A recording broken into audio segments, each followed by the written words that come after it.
Okay, we're going.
What's up, everybody? How we doing today? I wish I could tell you, man, that it was smooth as pie, getting things going. And you all know that tonight is the first time I'm using vMix in my full production tonight for my live stream. And I will honestly tell you that it was not so simple getting started. So if you don't know me, my name is John Ryan from Coffee, Talk, and Tech. And we do a little stream here where we talk about tech and we spend some time on a topic and then we just go at it, question, answer, all kinds of stuff like that. Fun stuff. So let me go get my co-host and then we'll see who's here. And let's get this party started. So let's find Jeff. You're coming, Jeff. Don't worry. Oh, there you are. And I've got the famous mug. I've got the CT&T. Oh, nice. My coffee tastes so much better in your mugs, I have to say. Oh, well, that's good to know. So I see a few people. I see a few people here already. So let's take a look. People. We got Cashew is in here, right? Saying hi. Hello, yeah. hello. And hello, Cashew. Nice to see you again from Denver. We got Sammy. Sammy should be so happy tonight, right? Why should he be happy? Why is that? Because you were using vMix. Yeah. And he is an excited little guy when it comes to vMix. He's been asking us to do this for how long, Jeff? How long? About 4 months ever since we started streaming together. I think every time he stepped in here, and I'm so happy, Sammy, that we can make your wish come true, my friend. I'm so glad to see you. I'm so glad Sammy's here to see this opening. We should have had a ribbon cutting ceremony. And here's my wife, who's always supporting, and she's amazing. Yeah, she's always making sure things are good. So I see Dan is in the house, and it was funny because we were on his stream the other night and we were talking, and I heard you were saying he wanted to get like some black magic cameras and this and that, and I'm like, whoa, where's he? He's going crazy all of a sudden with this. But did you notice how good he sounded in his stream? He did, and I jumped on after you were on, and he's like, hey, that's funny that you're here because your buddy was here, John, and he fixed the mic. And he did. He sounded really good. Like he really sounded full, and I thought he sounded wonderful. And man, his stream last night. Oh my God!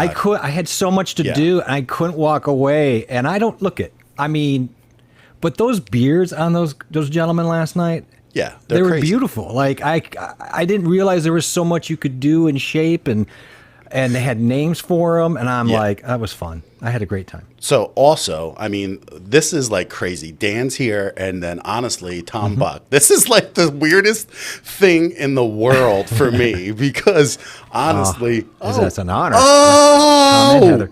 Oh, get out! Thanks, Tom. I love it. It couldn't be any better because you got your things. That doesn't get better. And what than I that. love is that it's recorded for you because I know how much that means to you. You put so much time to get that subscriber thing to work. I was Stream Elements, right? And it wasn't working, and for Tom to make liftoff with that is I'm crazy. still upset you're not dancing. You need to be dancing. Well, I got the that. stand. I have the stand-up desk. I just have to put it together, and then when I do, you might see a dancing John. And honestly, I used to be a pretty good dancer. I'm not really anymore. But I don't know. You guys miss. He was singing "You're So Vain" last week, so dancing may not end up any better. So anyway, we got Lazy Killer 818. How you doing? Lazy Killer. Thanks for coming in. How you doing, man? We have Chip in here, but listen, it's just a crazy thing, right? Because when I started this whole thing, right? Tom's videos were like the ones I used to go and watch all the time. Me too. So it just like tickles me to death. This boom arm, the PSA one, is the result of Tom's comparisons. Right. I watched that video probably 4 times. Just I'm like, I'm beating that one, and I love that. I've loved this ever since. And of course, the pod mic does sit here. But it's so great. Of course, it is amazing. It's awesome. And having everybody stop. Hey, Gary, how you doing? It's nice to see you. Hey, Gary, how you doing? Yeah, Gary's trading, right? And we got Heather. Yeah. How you doing, Heather? Singapore. Thanks for stopping in. So tonight we're gonna talk about. Oh, she loves the. Oh, I forgot. Yeah, because she likes purple a lot, as you could tell, and we really? do too. So yeah, okay, we do too. You caught us. We're big fans. You've exposed us for our purple fetish, but yeah. And then here is one of our huge supporters, Lala. She's stopping from the in. Philippines. We love her. Sammy says the best mugs. Thank you so much. They are. They're beautiful mugs. I love these mugs.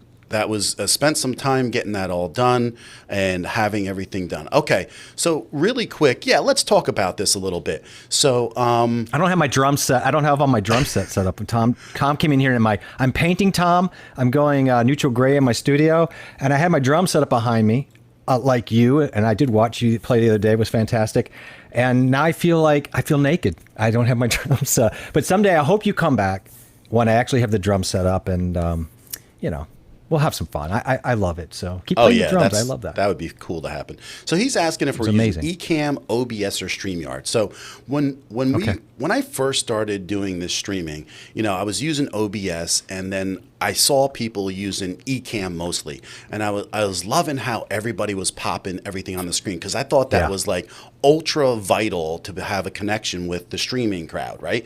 And so I went and I tried to figure out like all these ways, and I finally found this little shortcut that I figured out like 3 months ago. But at that point, I already bought vMix. So vMix is for PC. That is what we're using today. And Ecamm would be it's like the best thing to use for a Mac. And so vMix is a little bit more complicated overall, but I have been working super hard to get this thing rolling. Jeff and I have spent hours doing this, but now I have a video. If you look at my last video, actually in OBS, because of a couple great smart people, right? Which is like Alan Parecki.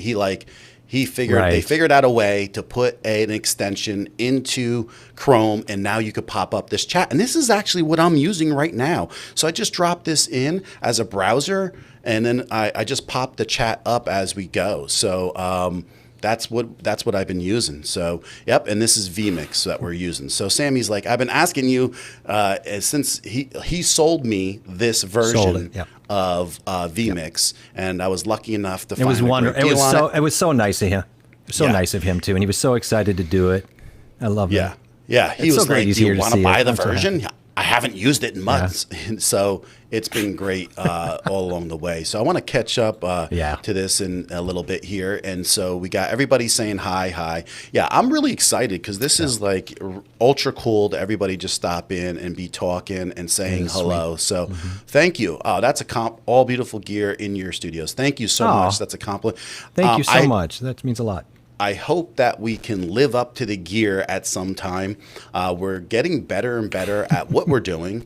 And I think that part of it that we're going to go into today about the Wave XLR is going to help a lot of people about whether or not they should be buying this Wave XLR or not. And there's a lot of great things about it, but there is a learning curve about it, right? We've been putting it to the test, and just so for reference, I am a Go XLR Mini guy.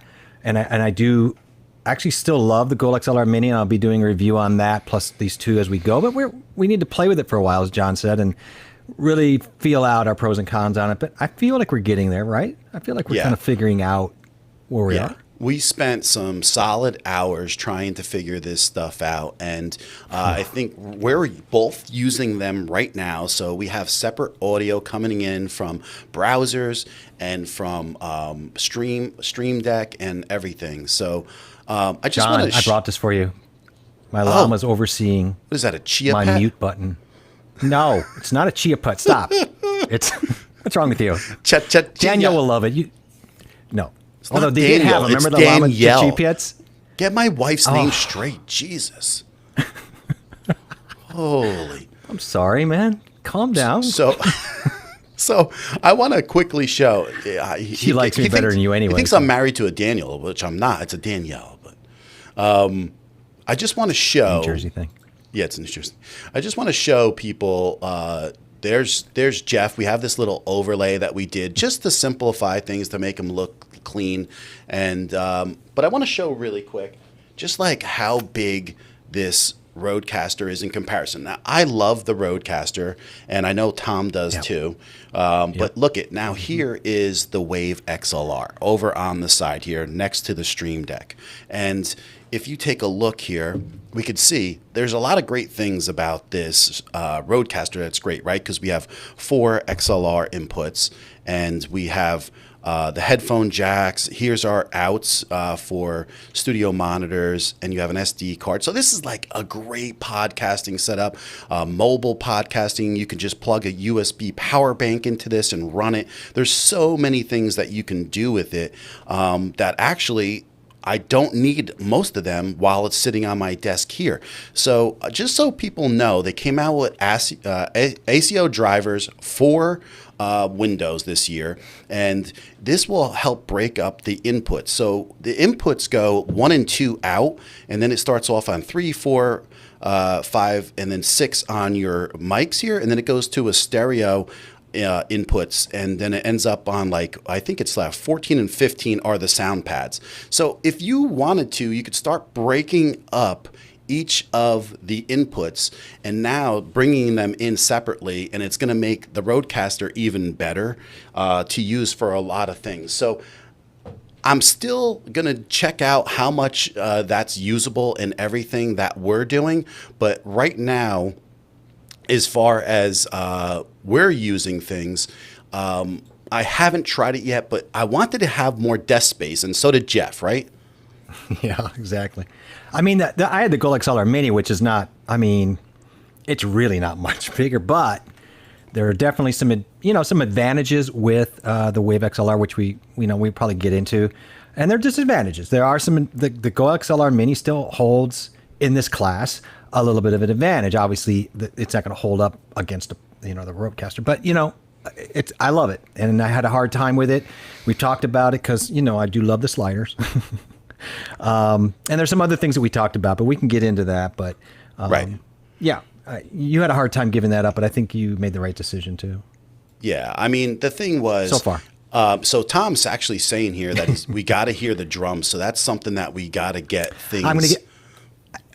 You know what? And I saw Tom when he was micing up. He mic'd up. He's got the Lewitt. And kind of mentioned that because Lewitt, of course, is, I believe, part of the Elgato family, or it's a manufacturer. And the components, I believe, of Elgato gear. It's out of Australia. And I have a drummer friend who's on tour right now worldwide, and he uses Lewitts. And I'm a big fan of them, actually. I would like to get some. But yeah, so I'm going to hook up my drums, put them through. I'm going to mic them. Now, I do mic every tom and everything through a channel and try to get a nice sound. But we should do it. We should. I'll play for you, and I'll be embarrassed. But you know what? Tom did it, so I'm going to do it because I feel like you got to do it. Like you got to just. I've been telling you fun, for like 2 months now, so we've been planning gigs this for 25 years. I think I can play online, but it's always different when you're playing by yourself in your studio. So Dan says that he is a PC guy, and then he says that this looks great and the next level. And so that's kind of what we wanted. And I think, like, here's the thing, right, that Jeff and I noticed. And StreamYard is great. Don't get me wrong. We love it for what it is. Right? It's simple to use. But do you see, like, when Jeff and I are talking and how our audio doesn't step on each other and the audio is so much more crisp than what you get in StreamYard? That was our biggest issue, I think, right? Yeah, we will step on each other, but what we've all experienced that kind of ducking that goes on, and all of a sudden there's a collision and there's a total fallout of sound, and it creates this weird disconnect for a second. I like this. I feel like it's a more natural conversation that you and I have. Absolutely. So I'm a big fan of that. So this is actually one of my closest friends since we were kids. I love that he stopped in here to say hi. Mark Palmieri in Florida, how you doing? I appreciate that. We got Giga Mark. Art stopping in and from Australia. So thank you Melbourne. so much. And then he's asking, Dan's asking, what mic is that J.A. Smith is using? And this would be the 990 MXL, right? Yes. And I wanted to try this. So I have the pod mic and some other mics. I've used the Shure SM7B. I like the pod mic. I think it's for what it is, I think it's a great mic. We had some weirdness, though. Like, my voice was not matching up well with it. It wasn't anything wrong with the mic. Like, John's voice just fits a tone in their frequency response that I think is really good. Where I have this weird space in my frequency response where it was just rubbing up against it. So I decided to go with the condenser, kind of change it up. And this is pretty fun. I talked about it the other night, and you mentioned it's more along that TLM 103. It is. It's a flatter frequency, and so far I really like it. There's zero effects or EQ on it right now. I mean, the 990 so hopefully it sounds good. Is a really flat mic, and along the way, it's like I got the NT1, and it's similar in the frequency response and how it's EQ'd out, but it's like the only difference really is the price, and the Rode NT1 has a lower noise floor in general, which, listen, I just wanted one. That's going to be probably the best mic I get, unless, you know me, everybody knows me. I'm looking for a deal. If I find a deal, I live close to New York City. There are deals to be made. I am looking because I want to I want to have my dynamic versions as well. And if anybody here's used or had experience with the RE320, I think that might be my next one because, Tom, we can use that as a kick drum mic as well. and I'm using right now for my kick drum mic the Beta 91A, which if you ever have a chance to get one of these, throw it in your kick drum, Tom. Oh my goodness, that will set you on fire. It's a great mic. But on fire in a good way. Fire. So I'm really excited, dude. We've been dying to do this for how long? We've been working hard. Months. And now we're on 3 a.m. the other night. 3 a.m. on a Saturday, you and I were up like a bunch of goofs. Yep. And we had so much time, and we were so giddy at 3 a.m. when we got it to work. And that was a beautiful journey, and it's so much fun. I'm still loving that. I'm still loving it. So anyways, Dan's asking what causes the audio improvement. So listen, here's the thing. StreamYard, right? Their whole thing is you have a lot of people that maybe aren't educated fully on streaming. It really simplifies everything for them. And just wearing a pair of headphones is going to make them, and with some echo cancellation that comes in and some of the things that they do. And listen, they're having a lot of data come in and out of that website. They compress things, and here you're paying for a better product. You're paying for a better system. vMix has been true, tried, and tested.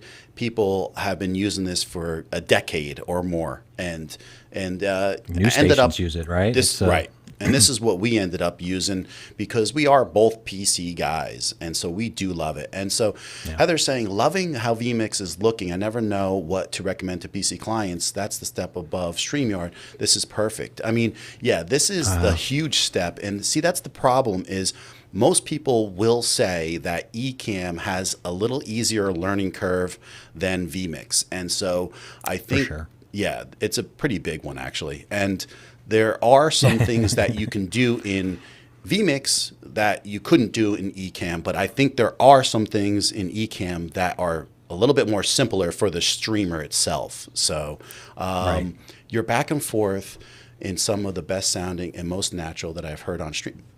Are you kidding me? You hear that? That's just I read it earlier, and I'm like, Tom's may have to have a moment here. John, do you need to step away? Almost, because I don't think anybody has any idea. I don't think you people. How hard I work to get here. You know I may have to text your wife and have her bring down a wet, a wet cloth for your head. Jeff has been streaming for 3 months. I've been streaming for 4 months. Before that, I just had a YouTube channel that I started 5 months before that, or 6 months. So it's like, this is all new to us, and it's a lot of work. And I end up falling in love with this, and there are reasons why I'm here spending this time. Part of it is a couple bad motorcycle accidents, and now I don't ride motorcycles. And this passion came back from technology. So. And there was that prison incident, but so Heather Ramirez, vMix is definitely the way to go for PC if you want more control, customization than StreamYard. My only caveat is that you have a lot of guests. StreamYard is much better, and that's true. So we can go up to 4 guests, and I believe if you take it one more level up, I think you can go 8. 6, 8? Okay. I think it's 8. I had 6 in my head. So Sammy Superstar is asking, what are your thoughts on the SM7B on snare? If you want, honestly, I would never do it. I don't like it. It's just too much cotton. Right. But I mean, it's just me. I know people who use it. It's just too much of this. It's strangling the sound. I want a little bit more resonance than that. I feel the SM7B sounds best on, like voice wise, like definitely someone that has like a thinner voice, right? Do you feel that? Well, I mean, somebody who's really going to project. I mean, that's why Michael Jackson was so perfect for it with Thriller. If you're going to really just throw into that mic with your vocals, or if you're a Aerosmith or somebody like that, that's the mic for you. And I see why you would say, for the snare. First of all, it's just so big. I mean, it's ridiculous on the snare. And there are just some amazing snare mics right now to use. I don't see the point, and quite honestly, a 57 will get the job done really well. But look, I mean, you should try everything. And if you like it, I say go with it, because there's no wrong answer. If your ears love it, then that's all that matters, Right. So Dan is saying, I've been streaming for over 3 years and still looks like garbage. This is inspiring. No. I know I can figure it out. Well, first of all, Dan, when I first met you, the feeling I got when I met you on Heather Ramirez's stream was like, this guy there's nothing holding this guy back. There's nothing going to be holding this guy back. And so I was like inspired, and that's why I asked you that question. I think that stuck with you, was who inspired you, because you could tell that there was some kind of drive or something behind you, and we talked about that. And so the thing, and I have some similar things going on with that too, where it's like I don't really worry too much what people say.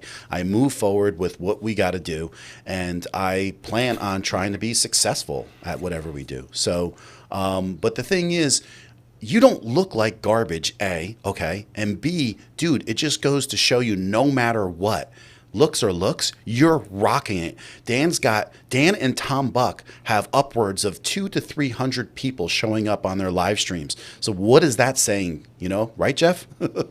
What is that? It's amazing. And I don't know, Dan, I mean, I walked into Dan's stream last night, and I wanted to support, and we had some back and forth earlier, and I'd been to the channel because John has talked about these things off camera before with me, but man, I wasn't prepared for the energy that went into that. And so it was just, I got caught up into it. It was I thought it was like over an hour and a half. It was like a 3-hour stream. And I walked into it when they were deep into it already. And if I'm not mistaken, they're doing a part 2 or a Flex 2 on Friday. Hopefully that is, because I want to join that. That'll be tomorrow. But yeah, no, garbage, no. But I understand. I mean, we're all a little bit more critical of ourselves than we want to be. And I saw that comment about Danielle. I just love that. I wish John would look at me the way he looks. It's so true. So guys, this is my wife, and she knows Chrissy Cat. Thank you. Thank you for subscribing and stopping in on my channel. That is awesome. Thank you so much for subscribing. That's sweet. And the thing is, my wife has been the one, right, that's always here for me and supporting, and I would never be able to do these things unless it was her helping. And probably anyone else could relate that has a family or, any children, or you have a spouse, even that. It's like, it's a give and take. Like what Heather and Tom have is not usual, I would believe, right? Where you literally have special 2 creators working together in the same household. It must be like much different, It is. What I do love is, as someone who's a creator and as somebody who really believes in this, both streams, their tone's the same but different. Like Tom may not, although when Tom's playing drums, he certainly is effervescent as Dan can be. But it's just both those streams and these communities are about such a support. And what I love is I know Dan has a real family aspect to it, and I really enjoyed that last night. He really talked about that, but you could see that. And so I think you really attract who you are. And I'm like, if that's the case, then that speaks a lot about the people that we're speaking about. So I'm so happy to be involved in that and be subscribed and part of their groups. Dan is the man. So that beard. He says Dan is the man. This is my beard. Hold on. I'm embarrassed though. Like, go ahead. Wait, I got to bring you back if you're going to talk. Hold on. There we go. Go ahead. Sorry. Go ahead. Now. This is our first time doing this, so we're getting fluid. We're trying to get fluid. No, we are. So, no, I asked Dan last night because he has a shirt that I really like. And I had asked to chat. And this is what I think, because I'm like the only guy in there almost, except for there were a lot of women in this chat watching the beard thing, which I thought was really cool. But here I am, like, this took about 6 months, I think, to grow. And so I'm like, can I buy a shirt? These guys are down to here. Yeah, I was like the one guy. The one guy's like 6 months, and I'm like, what this guy take 2 years? And he's like, oh, this is 5 months. I'm like, what? I know. These guys are like 3 months, 4 months, 2 days. What? Gotcha. So, she says, we can't stop talking about YouTube, right? And to be honest with you, Heather, that's kind of where I am every day, because right now it's like I'm trying to have a mindset, because it's changed so much for me. And we haven't got into anything because we're talking about this, but we're gonna talk about the Wave XLR in a little bit. But the thing is, my mindset 4 months into a YouTube channel was just like, let's just see where this goes. Let's see how kind of fun this is or whatever. And now I am here and I'm like, wow, if I want to make some goals, then I got to change my whole perspective on things. And so I am actually trying to do that right now, because now there's like a little seriousness to it, where I want to have these goals set and I want to achieve them, and I got to narrow things down. And Jeff's going to help me with Notion, and I got to get more organized, because I feel like we're going to get you all set up. Yeah. Getting more organized is definitely the biggest thing for me, right? It is. I would say that a couple of cleaning up some of the of your processes. Maybe we'll create a couple processes, systems, and I think we're going to go with Notion with you. And as I kind of lay that out soon, because it's going to be specific to video editing and video tracking, I think that's going to be really fun to do. And what I love about our dynamic, and I've loved about our friendship, is how we overlap on so much, but we've been able to really help each other in areas that and that's, I think when we talk about our group being stream buddies, we've always said the beauty of this is to find ways to complement each other and bring each other up. on those little weak areas or maybe insecure areas. Yeah, Right? I think it took a while for people to catch on that Jeff and me have this like sarcastic pull back and forth, and so like I'm the bad cop, he's the good cop, and so people He's a really, really bad cop. yeah, it's kind of funny. No, he's when not. you He's put it a all he's a together, big old but- teddy bear. But he gives me stuff. But that's fine. I like it when he gives me a little, But look what happened. If I know we were gonna have guests, I would've would have not dressed. have worn my stretched out shirt. It'd been nice if you didn't wear that. Chrissy I Cat said, feel like I rolled out of a nap. she said that Cashew sent Chrissy Cat, thank you so much for doing that. I appreciate it and stopping in and checking us out. And look we got That's Steve Worthy in the house. I was just Oh, my texting this Steve. guy. And so he says, my two favorite fellas except Jeff. Right. Thank you. Finally, people realize Yeah. Jeff acts like this really nice guy all the time. And he's like, he's not as nice as you people think. I'm just telling you. I don't like No, that he's guy. not. He's terrible. He's Right. terrible. You know what, Steve? I don't like you either. But I love you. So, we're going to go with that. This Dan, when you were talking before, he's calling that the stubble beard that you have. He's calling it the business stubble beard, which Yeah. I'm glad there's a name for it. See, I needed a name. So when I go in tomorrow with the big boys, because I call them the big boys with that massive face stuff, I'm going to go in and go, I got the business stubble beard. Dan said it was okay. Just let me in. Right. Let me into the club. I know. He's like, let me in. So, yeah. So, Come on, I know the she's asking like the Notion. win. Yeah. What do we want to do with it? Yeah. It's like, I got to get myself straightened out and organized in the way I approach YouTube. Go ahead. Well, I've spent months going in and creating, and I did love, Thomas Frank is a big influence, as is Ali Abdaal, but I really took their pieces that they use for video tracking and how they put together their flow and their system for doing video creation and going through the editing process. And I melted it down in something that works for me that wasn't so overwhelming and cumbersome. And I have a love for data management and relational databases. So I was like, oh, this is right up my alley. And I have just loved building this thing, and I'm excited to share it and help other creators. If you know me, I'm huge into bullet journaling and I love those kind of things. And so this for me is just another way to bolt on something that you really kind of need in this world. And that's something where you can get at information really quick and find it and utilize it and also create. So I'm excited. It's fun. You can tell I'm geeking out on it.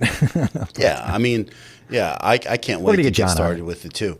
So Chris Cat's saying, what is your goal with this stream? So the goal with the stream in general, right, is that I found out that I fell in love with streaming. And so I wanted to start something, but I wasn't sure where it was going to go.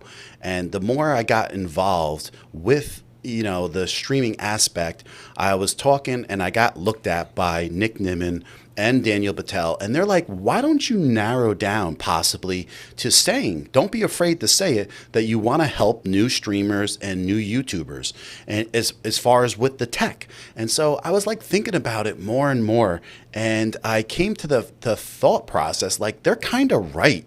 And so I kind of just like leaned into that and just see where it's going to go. And I kind of think it was a good thing to do, I think.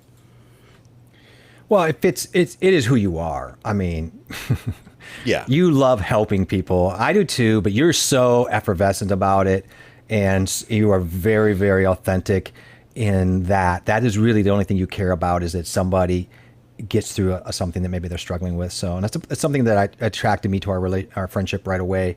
I almost said a relationship, so that probably almost threw you, but that's okay. When I get you to do my stream buddy, I can't know which side I got to do it. That's on this side. So Zan's here. Make you nuts.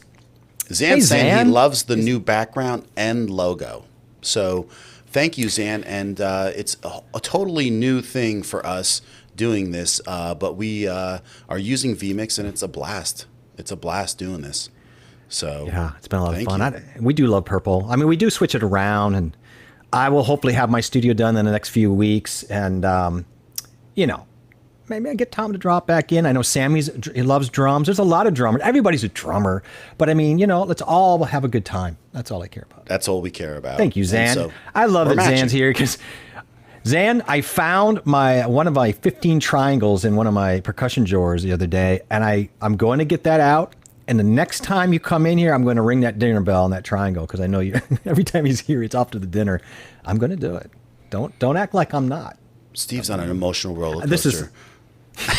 No, it's funny. It's true. He's like, oh, I hate you, Jeff. I love you, Jeff. I hate you, Jeff. I love you. It's like, Right. I love that about Steve. And then Sammy, this is what's funny about Sammy. He'll be like streaming live and then he'll be like interviewing me. And then all of a sudden I'll be talking and then he's like untangling 20 cables. He's flipping hamburgers, untangling. He's got a cable over here. He's hilarious. But yeah, so I mean, I think it's kind of like the place where newbie goes. But here's the thing, though, Zan. Lately, I've been having a lot of people show up with 100,000 subscribers. We had this remember the soccer guy came in and he was trying to get. He was great. Yeah, he uses OBS. A lot of big people use OBS, and they were like, how do I get the comments to pop up?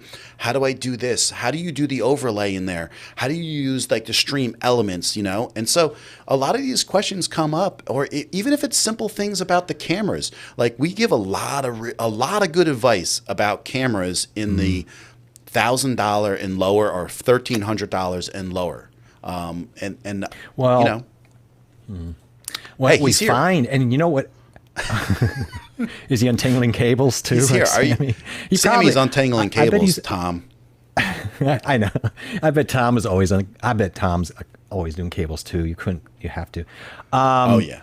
But it kind of calms me down when we see people like that, or even Dan, who come in and they're honestly saying, I really would like, because what it tells me is we're all just trying to figure it out. And if whether you're a new YouTuber, somebody who's got 40,000 or whatever this, if you've been around a while, look, we're all looking for answers, and the joy is in helping anybody. So it doesn't really matter how many. Yeah, it's new, but there are a lot of people coming here and aren't new, and their obstacles and concerns are just as valid to them and concerning to them as ours, right? So yeah, it's a lot of fun. I mean, I saw Dan streaming, and I saw him streaming a couple times, and he asked, like, what do you think I could change up? And now, listen, I don't know if he's, like, just saying that to be a nice guy or not, because this is what it's crazy, is I think part of the reason why Dan does so well and why other people do well is, first, when you start getting to be a bigger YouTuber, you have to be able to delegate out to people that you can trust.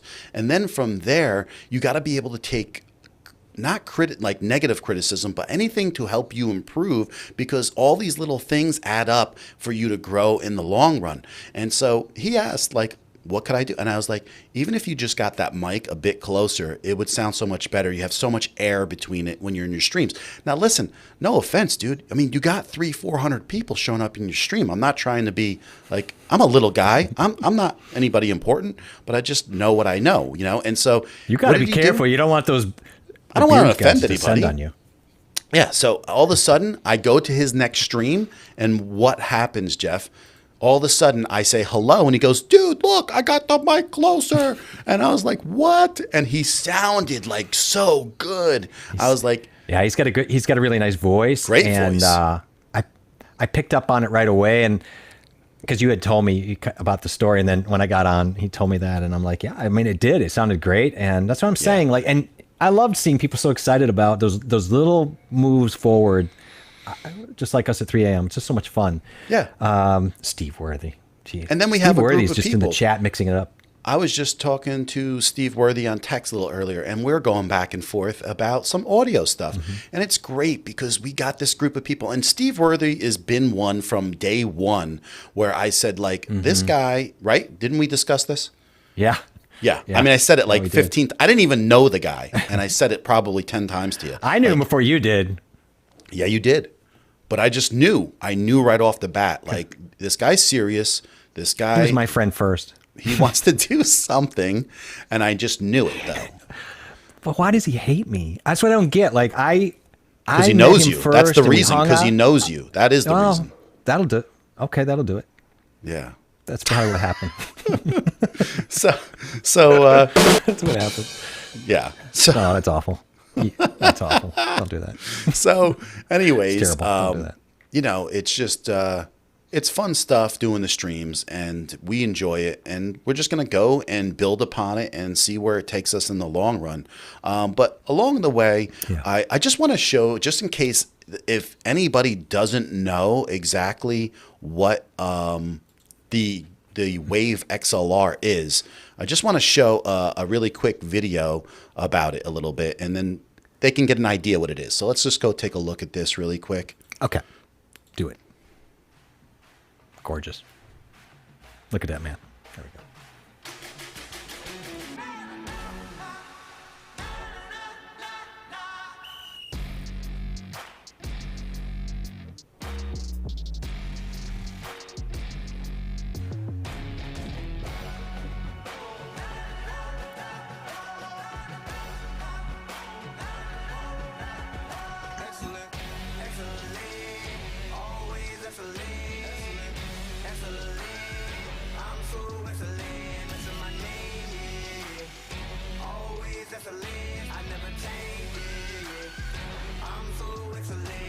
So we see it's very small, it's compact, but it does so many different things because of the software mainly, okay? So we do know that there is some things that aren't perfect with this, but we're looking at the potential of this for down the road, really.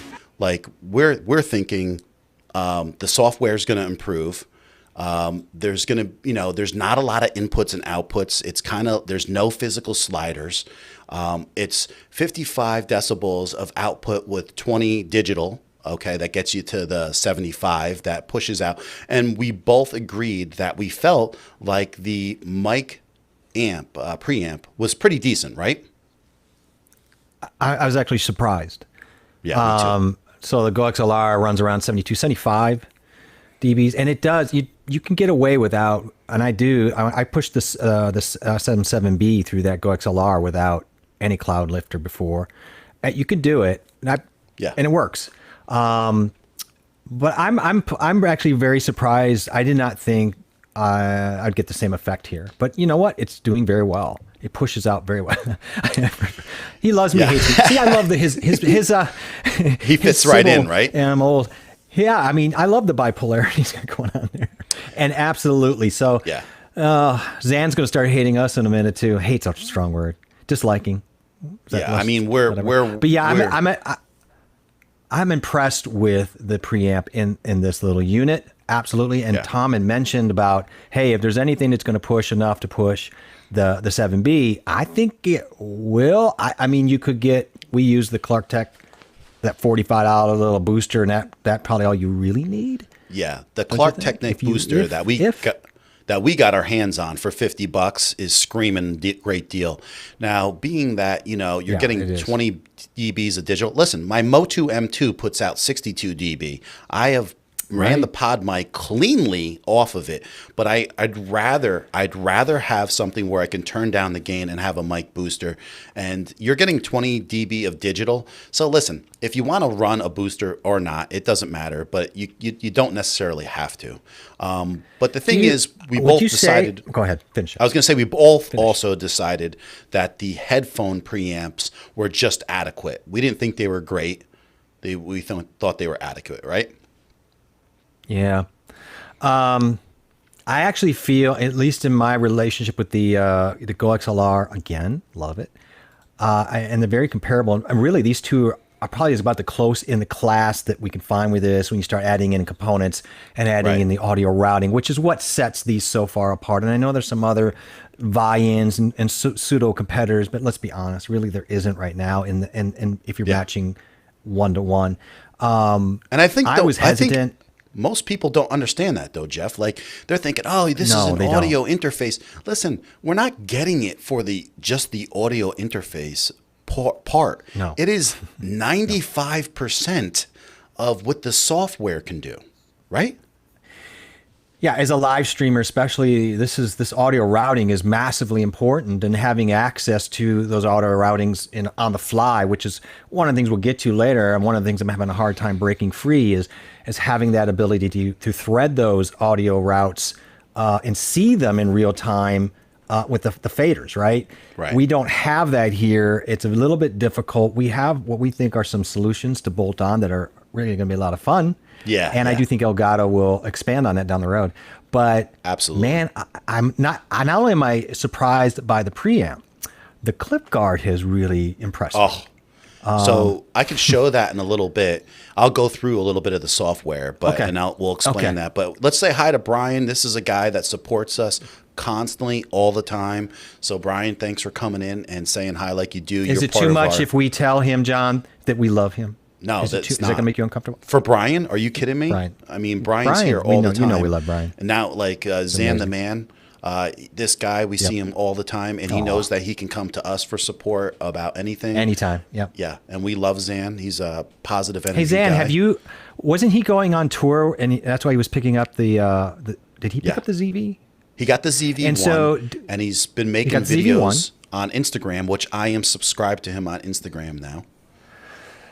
Okay, I made a note about that, by the way. Can you remind me after the show about that? Yes. Because I really want to see what seriously, I wrote it down in a journal once night when he brought up that he was doing it all on Instagram TV, maybe. Yeah, Zan, and, just put your Insta in the comments, please, again, so you can see the name, and then that would be great. We could see it Appreciate again. that. And then, fantastic. If you want me to, I could pull up quickly what the software looks, and you can get some of an idea, and you could get a little idea of how much stuff we got going on when we stream. Can I ask Chad a question while you're doing that? Can I ask Chad a question while you're doing that? I mean, I feel like the odd guy out, but does anybody use or have you guys used the Go XLR, specifically the Mini, at any point? I'm shocked at how few people have used it, but the ones who have love it.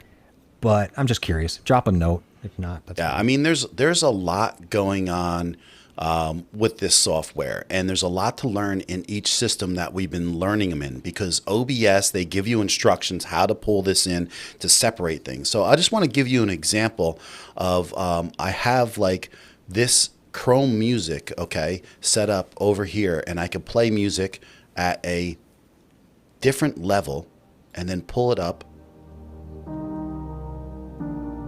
or pull it down so it can just play in the background. And having that in there is nice to have. And then I run my music software from this. The system goes through this. My sound effects are in here. I pull that in off the Stream Deck. So if I hit something like, you can see how it moves the sound effects. Okay, so we can adjust the volumes on those also. And then the browser is like anything if I play something in YouTube or anything like that. So I have two different browsers up. I have a Mozilla for the Chrome music. It's actually going to be Mozilla. I got to change it there. And this is the browser. And then here is our mic over here. So now if we go into the mic over here, there's a bunch of different things that you can go through to set this up. And you have like your output volume for your headphones, your input volume for your mic. Here's 48 volts of phantom power that you click on here. You can adjust your input gain. And here, this is the PC mic mix. So if I go more to the left, I can fully hear my mic at 100%. And then if I go to the right, I can hear the mix that's going out in the stream fully. So this way I leave it about in the middle so I have a very good idea of what the mixture is in between. Then we'll go down to audio enhancements, and Jeff was talking about the clip guard here.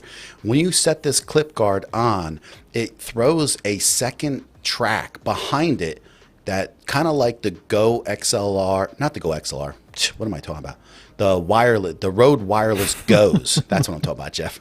The Rode Wireless Sorry, Goes. man, I polluted the waters. No, it's all right. And then so it runs a second signal behind it that's 20 dB lower, and you keep this on, and anytime you clip, it will send that signal through. So hold your ears for a second a little bit, and I'll talk pretty darn loud.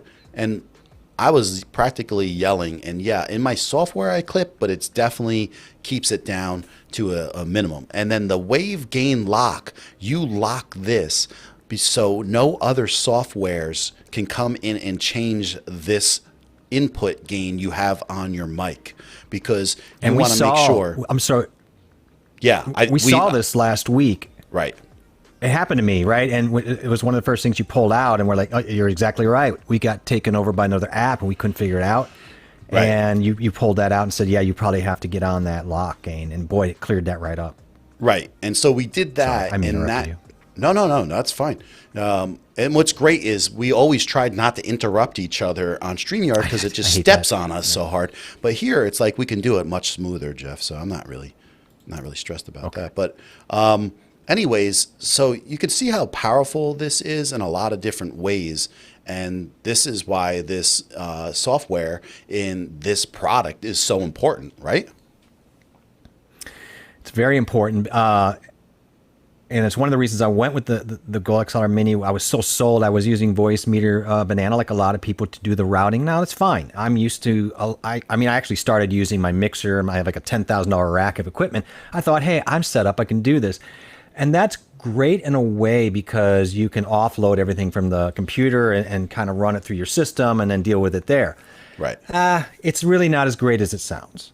And so then I decided to do it internally.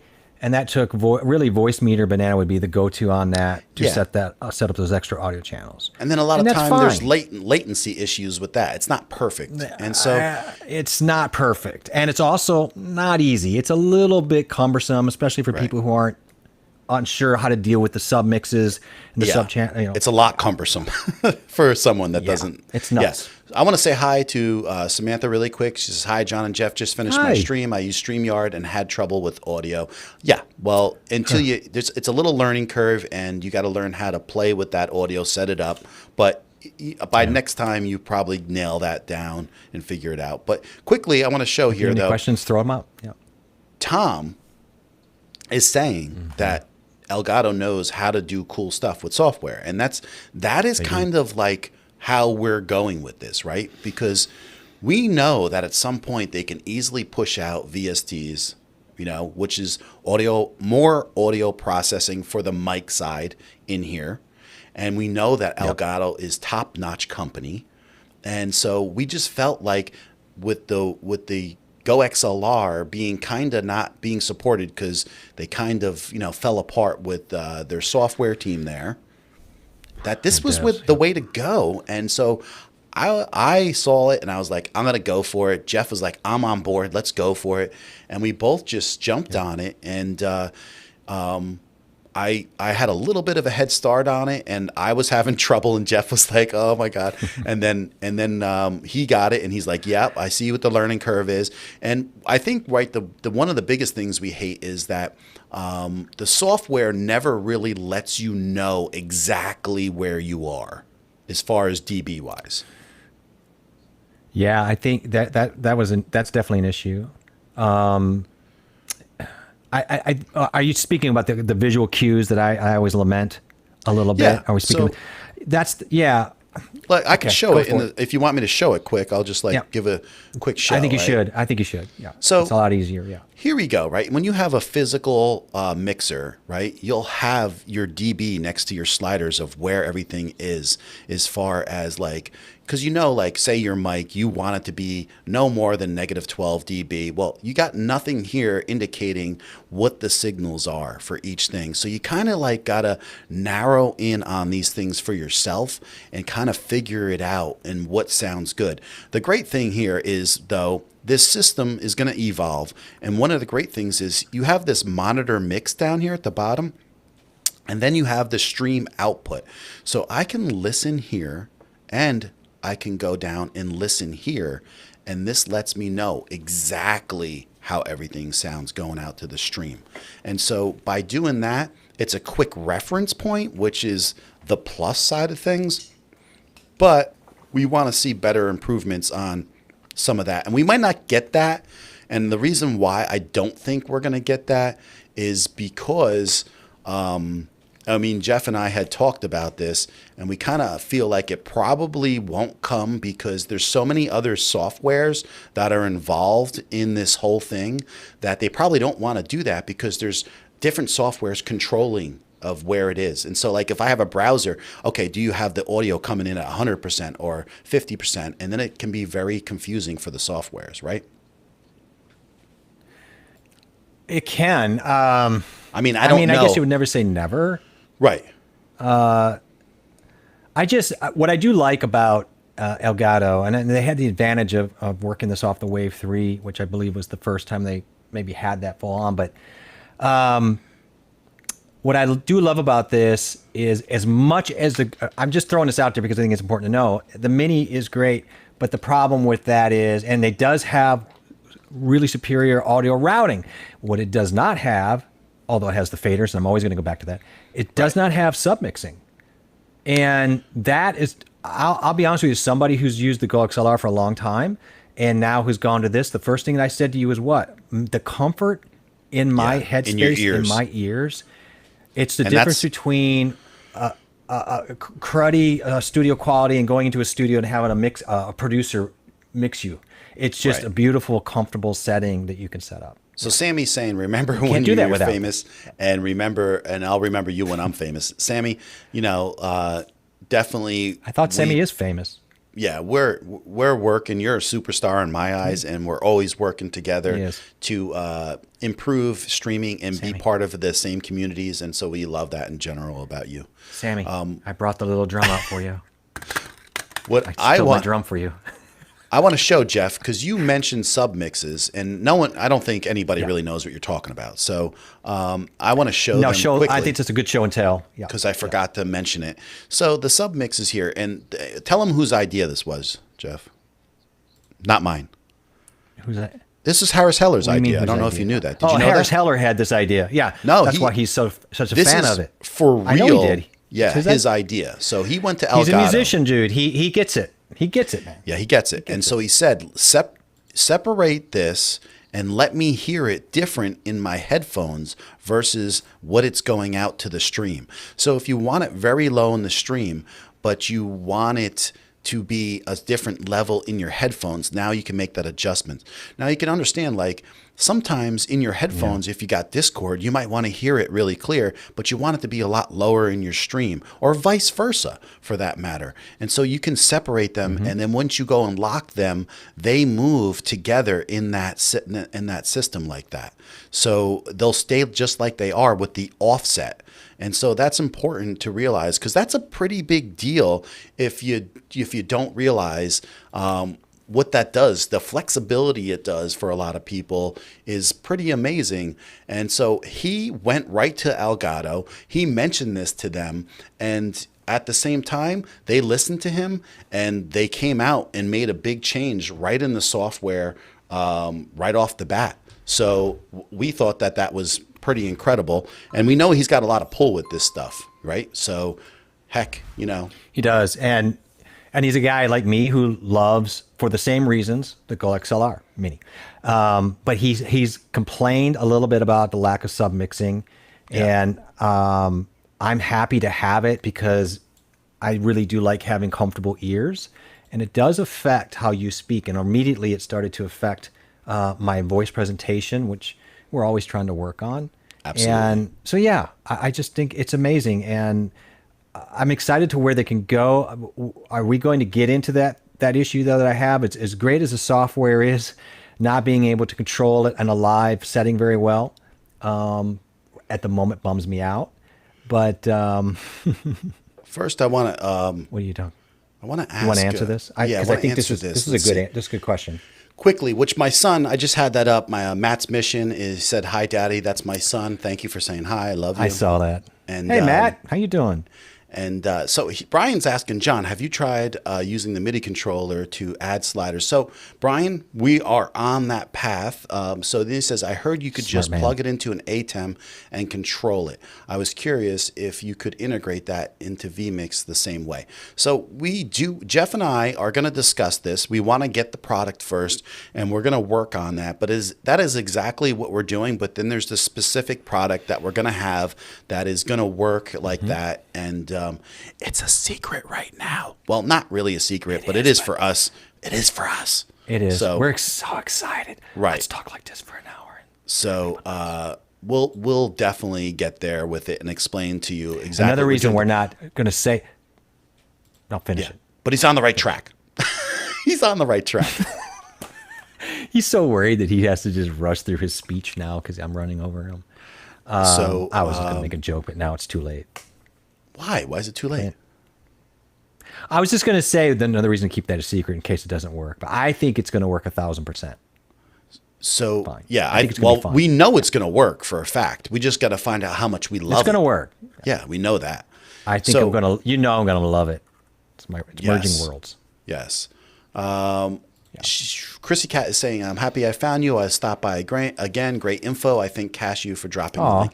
Thank you so much. I appreciate that. Thank you to both of you. And thank you for saying bye and nice. Stopping in and hanging with us for a while. Really appreciate that. Absolutely. If you have any we've questions enjoyed having you about streaming or about YouTube, always just reach out to us and we can help if we can be of help to you. So, absolutely. Yeah, absolutely. And so does anybody think possibly about having one of these Wave XLRs? Like, is it something that they've thought about? Do you see now that we pointed out some of these things of the usefulness in it? Is it something that you feel is going to be too complicated for you? I'm just curious of what you're thinking. So Brian's saying star stud. So let me know in the chat, like just put it in there if it's been a thought process, or has anybody considered this, or does not anybody need this at this point? So let us know. But he says star-studded chat room is, yeah, tonight we were lucky. We had some really special people come in, right, Jeff? That's for sure. We really did. I mean, everybody's special, but yeah, of course, it's always fun to see people that you, admire and who influenced you right out of the gate, which probably is almost everybody in this chat right now. Mm-hmm. I don't think sometimes Tom and Heather really understand, it's like, no, I think they do. That was a big thing for all of us. I think they do. I think that's why. Yeah. They're them. They're that kind of. They're people. Humble about it. And Dan, these are people. Dan, and this is why they're so relatable and they're so different, and refreshing, because I don't think a lot of people are like that, and so it shows. Can I tell you why? And my son Matt was the biggest. My son Matt was the biggest guest coming in. Biggest star. And I think there's a thread. If there's a common thread, by the way, of those, and that they all teach on some level. I mean, there's some teacher backgrounds that go along that, and someone who taught. I did teach elementary kids multi-track recording and lyric writing and stuff like that for a while. And there's any teaching that you do, it doesn't matter what it is. There's something you get, and if you enjoy it, you know right away. Yeah. And you start seeing people get it, and the light bulbs. And I think you're a teacher, in that way too. You see that now. Your wife's also a teacher, so there's just these light bulbs. When you see those light bulbs go into people, and they're so lit up about, oh my God, and you help them with that. If you're really a teacher, and I don't mean like you have a certificate, I mean it's authentic. It brings you joy. So I think that's what happens for them. Yeah. I mean, you have seen me when we help somebody or something, you see the smile. You squeal like a seal. Face. Yeah. I'm like, so you squeal like a seal. It's blown really away, weird. I don't happy. Get it. So, also, maybe after dinner, Zan the man. What is that? He wish he had a blue wrench. What does that mean? I wish I had a blue wrench. I don't know what that is exactly. And why a blue wrench? What's that about? Something to do with it. I feel like something. But did you guys notice? There's something new in the chat also, which is a chat bot. I noticed that is popping up my channel, Buy Me a Coffee, and my spread shop. So I do have some logoed wear, some merch you call it, and it looks really great thanks to my friend Chris who designed the logo. You might want to go check it out and support the channel. That would be awesome. And the Nightbot was something that Tom Buck had mentioned about, and so I went and took a look at it and I added it to my stream. Okay. So it was really cool. Brilliant. So that was I don't have a plus. A wrench, so I don't. So you can see it's a mod thing. So yeah, he helped me out. No, it's Tom's here still, which is unbelievable, and he's actually saying you guys are way too kind. We're not, Tom. You don't know. If you were here, if you were ever to be one of these guys like Brian and started out in April with our streams, we have gone into detail about trying to start a community where a lot of these things that you guys instill, I wanted for us.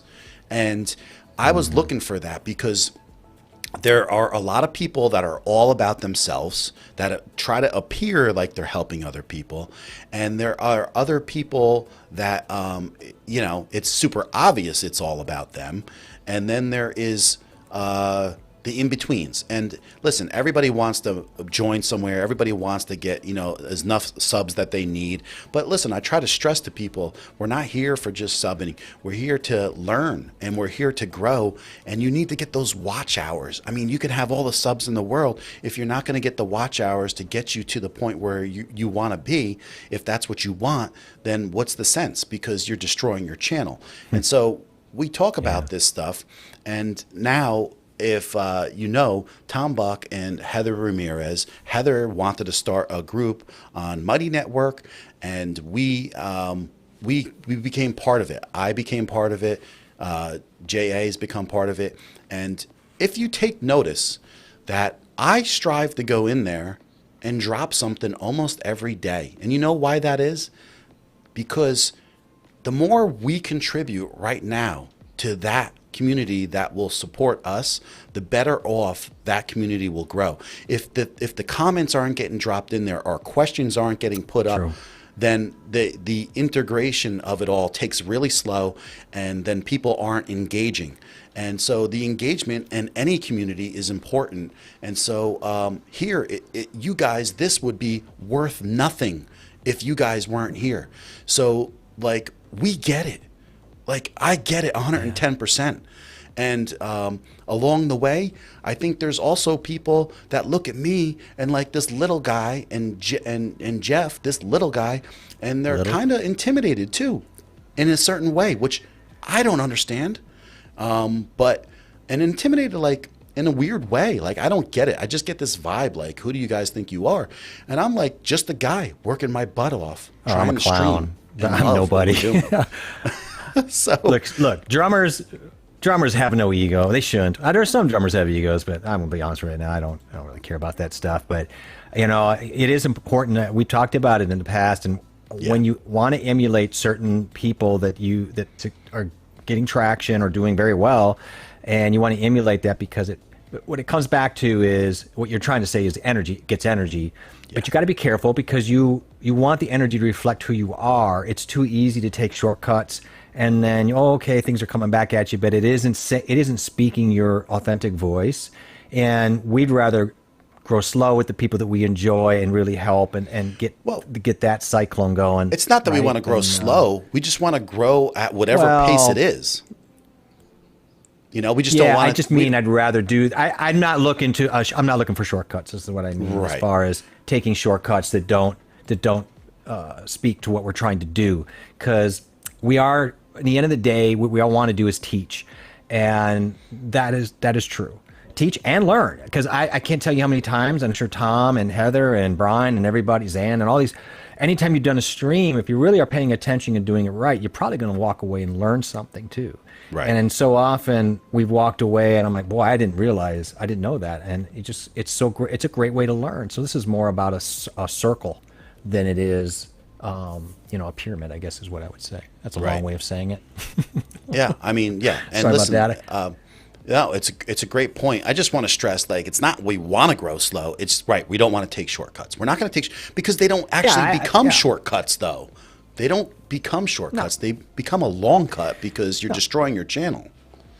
But along the way, Moni is saying, teaching kids is an awesome contribution to mankind. If you haven't ever checked out Moni's channel, he's a talented guy, videography and picture taking. He is. And just a great guy too. And so teaching, right? My wife's a teacher. Tom Bucks was a teacher.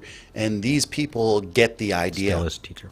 I knew it like from the start when I saw Tom do his videos. And I finally found out he was a teacher. I was like, it makes sense, because the way he shows things and goes over it, right, it's like clearly he's done this before.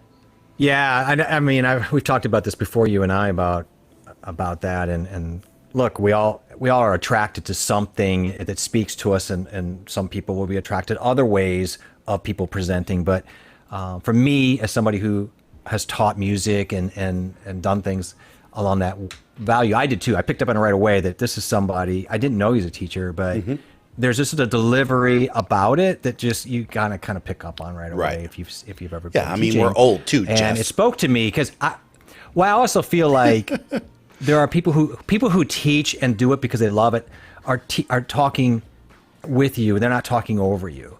And there's a difference. So they're talking because they want to solve the problem. They're talking with you, and you feel like they're talking to you.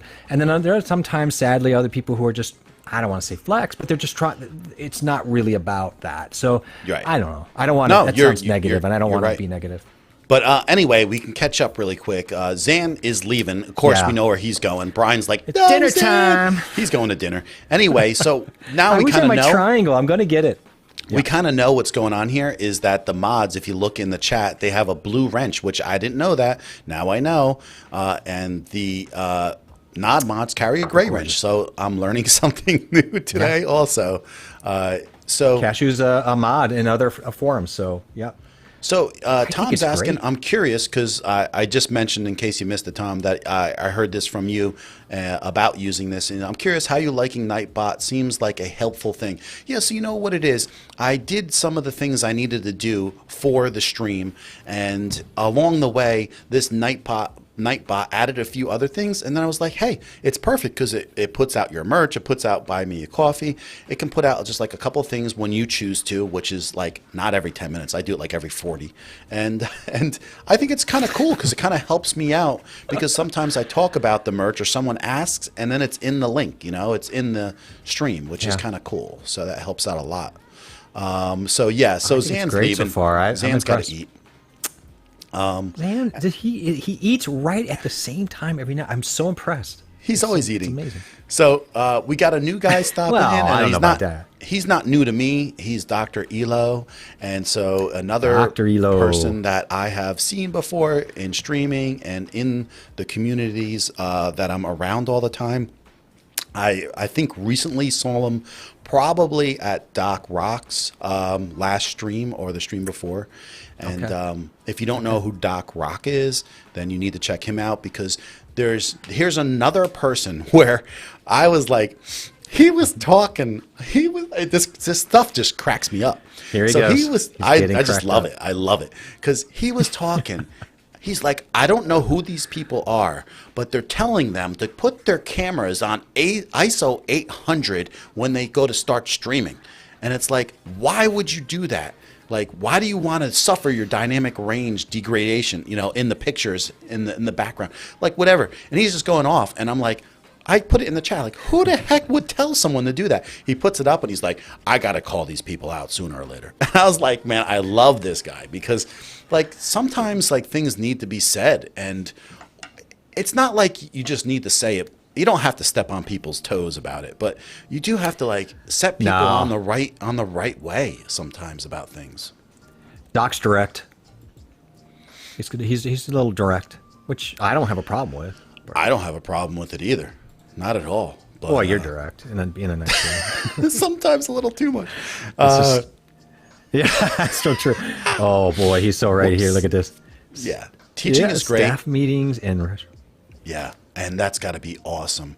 Like you were talking, Tom, in your stream, and you were like saying, because Tom, if anybody's watching, he's gone full time as a content creator now, and it's got to be like that whole transition has to be pretty tough all the way around, and but freeing at times. But then you got to keep your focus on what's going on. Because I remember that stream, I was like, "What about a pension? What about this?" And it's like, that for a guy who's as old as me, I worry about those things. But then it's like, these people are talking about following dreams, and if you listen to Joe Rogan ever, that guy talks about like, why is our whole world like it's always pushed out to be like everything conservative, do this job because it's going to be, a better chance of you having that engineer job than you being, an entertainer. And we're told not to follow our dreams because they're too far-fetched. And it's like, then you wonder why people go to work 40, 50, 60 hours a week. And they're not depressed over They're depressed because they never were able to follow their dreams. I think there's got to be a lot of that. Oh, do you think? I just think America is anxiety ridden right now. I love that. I love that I've loved that you've gone from showing sub channels all the way into this. I mean, that's what I love. Like we zigzag around all the time. But yeah, I totally agree. And I had this conversation, believe me, 30 years ago or about that when I started really full time getting into music. I mean, I've always been in music, but I started touring. I have a business degree. So my parents looked at me like I was like nuts. I mean, everybody always, and I've had questions starting out like, well, what are you going to do when that fails? They were very, very supportive. Nobody supports the out of a cubicle. Not for me. I'm like, I support anybody who does go to a 9 to 5 because it is a hard thing and they are sacrificing, honestly, to do that. And I think it's very admirable. But you don't usually get that in return, and that people don't really understand. And they'll say, well, you're in your pajamas and this and that. And I'm like, that's not what it is. And it's being a freelancer, being out here trying to do something without really a net is a very scary thing. You're very vulnerable. But at the same time, that is offset by the fact that at least we get to push for our passions, right? Our passion quest. Right. And so for me, that negates the fear. But, that's a big discussion, and it's a heady discussion, but I love it. But it's there are great points to talk about, and being a content creator is sometimes mostly following a dream, because it's it's way different than I don't know anybody doing it. I don't know anybody personally that's doing it. I read a great article. I don't want to butcher the name. I think the author was Lee Jin, but I think Heather Ramirez had put out an article that somebody had written about the platform and what needs to happen to try to. It's getting a little unsettled and monetized in ways that aren't really helping creatives. And I go both ways. It's a very nuanced discussion, certainly too much for this one, but it was a great article. So I do think more and more people are starting to talk about other things too around this, and how gig questers are going to manage in this as things, because what things are going to settle down like any new thing. This, with COVID hit and YouTube, it was a perfect tipping point for the creators and the ingestion of new people into this world. Right. And a lot of people fell on the wayside, but we all realized this changed everything. It's never going to go backwards. But it also created a lot of people in this space. And so now it gets a little bit different. And then YouTube going, you know what, we're going to change the rules a little bit on how maybe this stuff rolls for some of you people. Bottom line is, there is no middle class in the musicians world anymore. That got stripped away with Napster and everything. That's another discussion. But songwriters, for example, used to be able to make a living. It doesn't work that way when now it's for pay per stream song, as opposed to writers would write a song and they would get 6 months pay up front. They can't pay their rent anymore. There is no middle class. So I'm not concerned, but I think it's a worthy discussion to have about the middle class in these creative worlds. Well, that goes in a lot of different markets, though, too. It's not just there. I mean, isn't the middle class getting wiped out? But that's like a whole... The more important thing about everything is the words of wisdom. Follow your dreams. It's follow your dreams. That's what it comes down to. And that is something that needs to happen more often. And Tom says, trust me, I'm a warrior. He's a worrier. But I'm glad that we took the time to have an infrastructure in place so that I could help make that leap without living in fear. And that's what it is, right? Fear holds us back from doing everything. And you're like, oh, I got to be conservative. I got to be this. And then it's like, when you let that go, then okay. Yeah. But if you're making $200,000 more a year than you were before, you better believe that you have enough. If you have enough smarts, you'll be able to retire very good. So it's about letting that fear free you. Which, me being 50 and you being, I'm almost 51. You're 52. It took me till about the age of 47 to have a heck of a lot of trust in myself with everything I do financially, and it changed my life to a great extent in the last 5 years. So, well, I mean, look, I can relate to it. Talk about fear. Let's be honest, that's a conditioned thing that's been going on. I mean, when you're 9 years old and the questions are, hey, what are you going to do when you grow up? You're like, you have to have an answer. Well, I think I'm going to be a fireman. Well, you better get after that. What are you going to do? You got to I mean, we're always setting the next milestone for people that has to do usually, unfortunately, with saying it has to do with the outcome of finances over passion questing.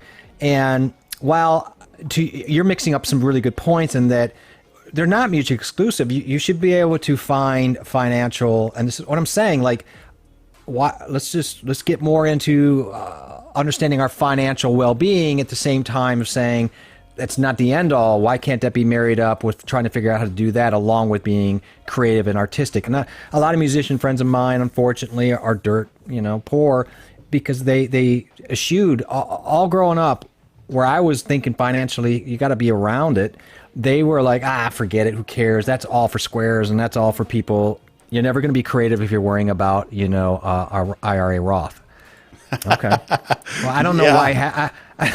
But I mean, you're going to be in your 50s eventually. I mean, but you can contribute to that Roth IRA if you're making more money. So it's you can do it when you're not making. I'm just saying though that we should be thinking about these things in other words, it doesn't have to be. You got to be thinking about Wall Street only. Right. Why can't you think about utilizing Wall Street to push your own creativity now as opposed? I mean, there are no R&D companies, man. You're going to go to a label and you think they're going to put you out there in the van and pay for your they're not. They don't exist anymore. Okay. Right. You are the label. You are the distributor. You are the merch. So this is a different world and we have to get used to that. So we have to protect ourselves on a lot of different levels. So this is kind of funny because Steve goes, oh my God, dude, Napster. That. I like the correlation to your discussion. So it's kind of funny because when I met my wife, I mean, I think I was constantly downloading songs. It was like 2001. And I had this like enclosure 100 gig hard drive or 150 or something, mechanical hard drive, just full of music downloading from DC. Actually, we got kicked off of Napster and I brought it up in a stream. I don't know if anybody knows this here, but there was a program and it's still around today called DC++. And that's what I used to use all the time to download all the music. It was out of control. But the songs I hear you sing make me chill. Like, were you downloading You're Milli So Vanilli, Vain bro. By Simon? Oh my God! Just my heart hurts. Girl, you know it. Yes, you know it's chill. Oh no! Don't hurt. No, I love you. No, everybody I met them, bro. Mute. Everybody mute. Solomon concert. Vinny Pertelli, remember? Yeah, I know. So Tom is very limited. He just doesn't want to waste it wishing your days away. Yeah, time. Sorry. Yep. And you're right. And to be honest with you, it's a great song. Jeff helped me say a couple things that are important. And Jeff always stresses that, and he says that he enjoys the journey. And that is something that I have always said I need to do more. And so I'm trying to take that cue from other people and really enjoy that journey, which is like, this is part of it. This is like having this conversation in a stream with people giving intelligent answers, and conversation is just incredible to me. So being on the, Brian saying being on the hook for student loans makes the idea of retirement seem impossible. Right. But because that's the whole thing. They capture you in, don't they? Yeah, and I started out. I had scholarships for music at a bunch of different schools, and I started, and I didn't in the end want that. It would have been great, it was free ride, but it wasn't teaching me other skills I thought I needed. I'm like, I can play music, I can learn that. My point is, unfortunately, a lot of us at a certain age missed out on that transition where it went from you have to go spend a boatload of money to invest into film school.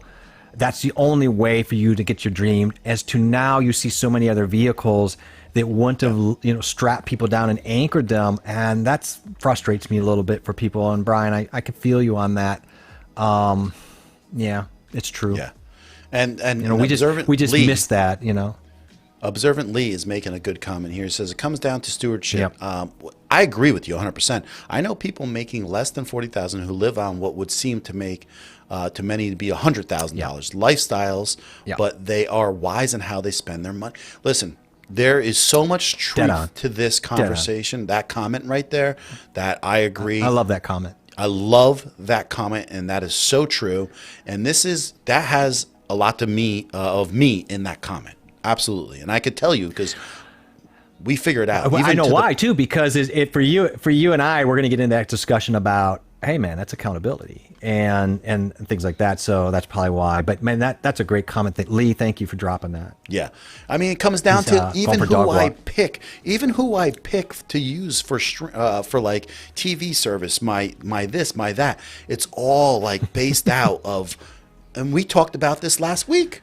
And so it's like, if you could save 15, 20 bucks here, another 20 bucks there, another 20, and then you can use that money for something better or put that money away for future. I'm teaching my son how to buy stocks. The kid's 10 years old, you know? I'm going to be working for your son. I know it. It's like, I'm showing him to be conservative and buy stocks that give returns. The dividend returns go back into his stocks and it grows over time. And then he has a certain amount of money put aside for special situations like dips in the market, changes. And we discuss these things. So I know it's crazy. We're going to take the dogs for a walk. Buy more gear. Buy more gear, that too. We're going to go take the dogs for a walk. Thank you for an incredible stream. No, thank you. You really, it's a great thing that you came in here, and it really boosts the small person that's trying to get ahead and work. It means so much to all of us and other people. Yeah. So he says, looking forward to the next one. He's saying, looking forward to the next one. And drums. Drums are in the future, bro. Yeah. I'm serious. I'll get mine hooked up, and we'll have some fun. And I'm really excited about that. And has he ever shown his dog? I'm just curious what kind of dogs he has. No, he does. Dogs, and I'm just curious. Yeah, the dog sits right underneath him. Yeah, it's right underneath his feet in the stream. He has the dog camera. Yeah. So my dogs are going to inherit I don't have kids, so my dogs are going to inherit everything I have. I'm leaving everything to my dogs. Anyway, well, that's good. You could leave it to me if you want. I'm good for that. I'll take care of those dogs. Okay, well, it's not going to my family, so my brother's not seeing it. I'll take care of those dogs. Oh no! I'm gonna have nightmares about my poor puppies. So, unfortunately, for many people, there's no one in their lives to even educate them about planning for the future retirement. You know, Moni. That's my point. Yes, that's my point. That is though, so like, true. We need to have these conversations. If nothing else, there are tons of creatives who are on that artistic level who haven't thought about it, because a lot of artists don't think about that. It's like saying people at Wall Street really care about watercolor. They don't have a lot of creativity. There are people who overlap, but I'm just saying that that's not a negative.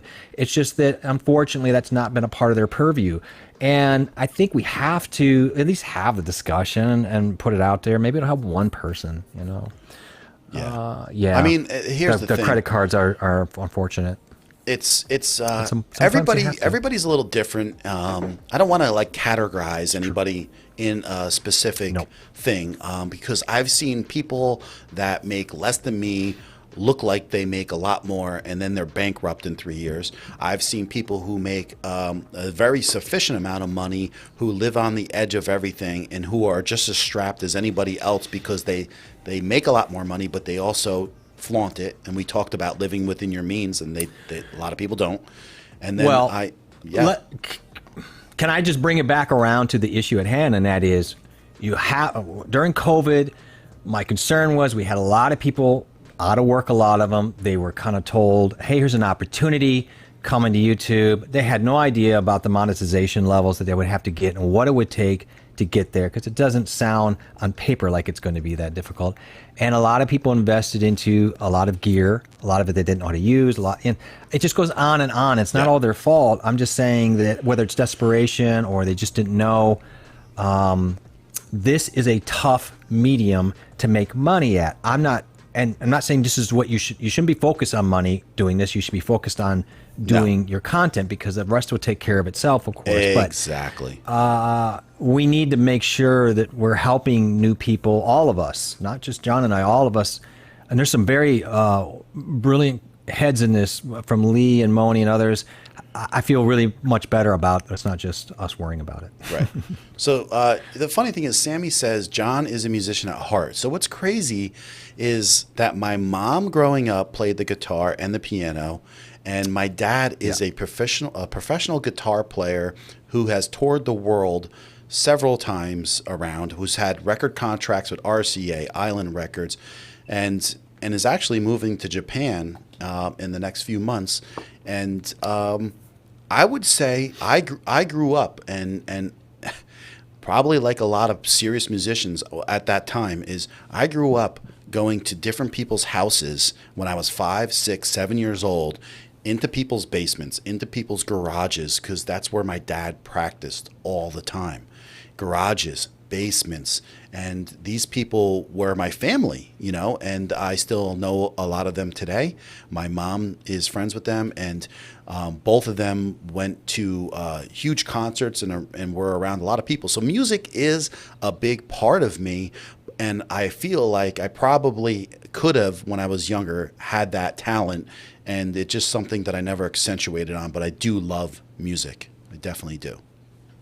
I don't know what's going on in this conversation here. Women in the chat just fainted. Why? Because it was either Jeff or it was Tom Buck leaving. One or the other. But I don't know. It says the. What you? I got attacked. I didn't do anything. I don't know. Yeah, I probably did something. I don't know. I have no idea. I'm sorry. Did we do something? I don't know. Are we hurting chat? I have no idea. But so I feel like we're going to get banned here in a minute. I don't know. So anyway, that is leaving inheritance for generations to come. Way to go, John. Your son is blessed. I mean, I'm just trying to teach him the things that I actually taught myself, right? At a young age, I started teaching myself about stocks and all this stuff, and I never implemented those things at that young age. I waited way too long, but the thing was, I knew about it, and I wasn't having anybody teach me. It was something I wanted to learn on my own. I'm a very odd dude. There's a lot to me. It looks like very simplistic, like on the outside. I could barely speak and write, but there's a lot to me about things, and it's kind of weird. But I just wanted to know things for myself, and now, like, knowing these things, like in the late '90s, I was trading stocks online. Like it was like hooking up with DSL. It was modem. It was modem, and I was trading stocks, and I made money, and I lost money, and I learned a lot. But anyways, that's all that's for another story. But it's just, I want to teach him because he needs to know how to take care of himself. So, and I want the best for him. He's going to do great. He's already doing, he's beyond most of my family who are in their 20s. He's already passed them up, so. So Sammy's working on mixers as we talk. No wonder he is taking apart 20 cables. You probably have a buzz because one of those cables are probably been sitting around for 20 years. And he's like, do you think I should invest in a Rodecaster? Why do you want the Rodecaster? A, because I'm fighting with whether or not I should get rid of mine or not, but I probably won't just because it's so usable for different things. But then I'm the kind of guy that will just save it. And then it's like what I find out, what I'm trying to do now as I get older is if I don't use it in a year, I need to sell it. I just need to sell. I can't have it hanging out for no reason. It doesn't make any sense. So God, don't I don't know what you want to do. I have to get rid of like so much stuff. Right. Except this llama. I've used this llama tonight. I had to pull this out. I was getting close to the end of a year. My little llama plant. He's saying that his Focusrite sounds great, but he wants more inputs. Yeah, but you can get like a 18 input Focusrite. I mean, how many inputs do you need? How many inputs and floppy disks do you need? What are you doing over there, my friend? What do you got, like a one-man band? What's happening over there? He's planning something. I don't know what's going on, but I don't know. People better watch out. I'm sure it's going to be big. He's got a lot of stuff always going on. So he does. He says, I feel like I will not have a 9 to 5. I would just be a content creator. Sammy, you better. That's the whole point, right, Sammy? Yeah, that's what everybody would want for you. So absolutely. I think it's probably a given. Here at this is point. Adam's exploits. Hey, Adam. I actually saw his video that just came out. He's talking about reselling on eBay. That is another way that I used to make some money too, which is picking things up for cheap and then just reselling them on the marketplace or on eBay. And he talks about this stuff a lot. And I thank him for coming in and checking me out. I've seen him in a lot of streams throughout the last year too. Yeah. So that's Isn't for he sure. from Philly or something? And then I think Oh, yeah, he's- sure. Yeah, South Jersey. Eagles. I know. That's what I was Carson looking Wentz. at. He's gonna. That's what I was looking Is at. Carson Wentz going to be the man? Jeff didn't hold back at all. He's like, Eagles. Wow. Eagles. What's wrong with you? Oh, God. You know, it has been such a nightmare of a summer being a Packers fan. So I can't. Who am I going to make fun of? It's been just a drama over here. My wife is filling me in right now. So that the chat conversation was because of your singing. I was the one rolling my eyes. Okay, all right. That I get it. singing, dude, you guys missed him singing "You So Vain." And the thing is, it wasn't that you were singing "You So Vain." You were so committed to singing it. That was gold. So I'm just going to put it out there. Guys are running the train. Oh yeah, right. over Wentz me. is a cult now. Here's the train. You're running it am I right thinking? over me. Guys. Yes, I threw you under the train, John. You poor victim.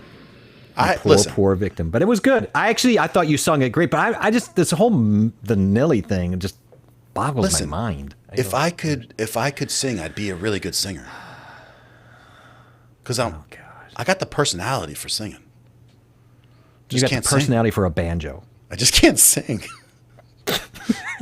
You got to pick up a banjo, get a porch, get a dog, and you're done. Yeah, I know. I'm not a good singer, that's for sure. But You Sammy's- actually aren't a bad singer. no, I am.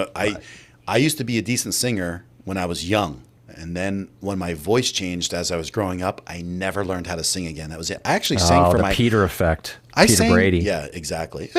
I sang for my 8th grade graduation. Me and this girl did a solo part, and then I was horrible because that's exactly when my voice was changing. You know what we sang? It's gonna turn your stomach. We Are the World. It is. I know it is. Yeah, We Are the World. No, I mean that's pretty classic. I actually kind of like that. It is song. classic. I mean, there's some That was good really people in there. that was where MTV was at like peaking out. Like it was just a good time for all of Yeah, us. yeah. That wasn't that around 84? It was 84, 85. 85. That was my graduation from Yeah. 8th grade. Yeah. There are people There are dying. people in the world. You must Yeah. send a helping hand to life. There was the a couple greatest classics in there. gift of all. There comes a time. Cyndi Lauper coming in. Yeah. God, there were some singers. was Cyndi great Lauper stuff. is a great singer, actually. It was all good stuff. She's a great singer. This is what he needs. It's old. Well, you got to get something newer. How many inputs do you need though? Like how many? You know, his next stream is going to be a 1982 Macintosh with a Behringer soundboard from like 1994. You can use new stuff, Sammy. It's okay. Right. He loves the old stuff too, though. I give him. There's nothing wrong with having. It's a great way to learn. It's old a great stuff. way to have fun. It is. Yeah. I'm just kidding. And I know we talked about that. Both of channel, yeah. Sammy's father and my father have a big music background too. So I had dinner with a friend last night, and they were playing 80s channel. My mind was wondering, oh, Adam, it happens all the time. All the time for me. I mean, Jeff is the same age, and I think, Adam, how old are you? You got to be close to the same age. So, I mean, we know how that goes. Jeff is a drummer. I still am a drummer, but I don't know if he's talking to me or somebody else in chat. I've been a professional drummer my whole life, and yeah. So Wentz, Wentz got hurt? yeah, I forgot he got shipped off. He went to Indy and he's hurt It's cold already. now. God. Okay. Wow. Yeah. Wow. Poor Indianapolis just can't catch a break, man. I tell you what. What? Yeah, I'm Sam 15 Ash is great. I've been to that one in New York. Yeah, that one No, in New he's- York. we is have great. It's like ones 10 closer. blocks. We have ones I right know, in Jersey. I know, but no, you got to go to Joe. one in New York City. Yeah, I mean it'd be good, but we got so much in New York too. We have a blast with all that too. Yeah. So Moni's saying, "Wow, personality of a banjo." That's actually a great compliment. Thank you, Moni. It was. It was because who doesn't love a banjo? That's what I'm saying. Now, Moni, I was thinking like the dueling banjos and a little bit of that Deliverance stuff. But, What? He's so hurtful. Bing, bing, bing, bing, bing, bing. I'm not hurtful. You love it. What? He says we sing I'll do it. John Deere Green? What the heck is that? That is crazy. I think I know that song. When you sing with someone, it's called a duet, not a solo. Oh. Well, we had solo parts. I had the male solo, and we didn't sing together. We had a solo part each, Jeff. That's not a duet. Okay. We're not singing together. She always just I don't know. wants You're to yelling tell at me. It was your wife who corrected you. I was just sitting here laughing. She always wants to make me dumping wrong. on you. Well, we had the she's same. not making you wrong as much as pointing out the fact that you are. Oh, Yeah, she loves that. Oh, good. Good to know. We did that a thing in high school, a dancing thing, and we did it to Footloose track. So that was fun. Oh, gotcha. Gotta get footloose. He's a Mackie guy. There's nothing wrong with that. Mackie's good stuff. I like Mackie. I like Mackie. Mackie's good. Yeah. So, let me get 15 years. No, you're 10 years. You're 10 and 9 years older. You're actually 9 and 8 years older than us. But so it's not too far off. You probably could outrun us though. My dad is 71-ish. He'll be 71 in November, and I'm going to be 51 in December. So, but I think Danielle would also agree with me that emotionally you're going on 17, maybe 14. Yeah, but it's better than you at 12. It's true. I am not even emotionally capable of turning on a PG-13 He's so hurtful. show. But everybody send him all of his little hugs he needs. Who, me? Oh, Guitar Center. Yeah, well, there you go. So I have an unhealthy affection for ukulele. Now, I don't know. Who doesn't like that? It's so soothing, especially when I love guy, ukulele. Who's the dude, the big guy that did the Hawaiian? Yeah. Somewhere Over the Rainbow? He's got like 10 million views or something, 50 million, something like that. Are you talking? That guy died. He died, but his video has like 50 million views or something like that.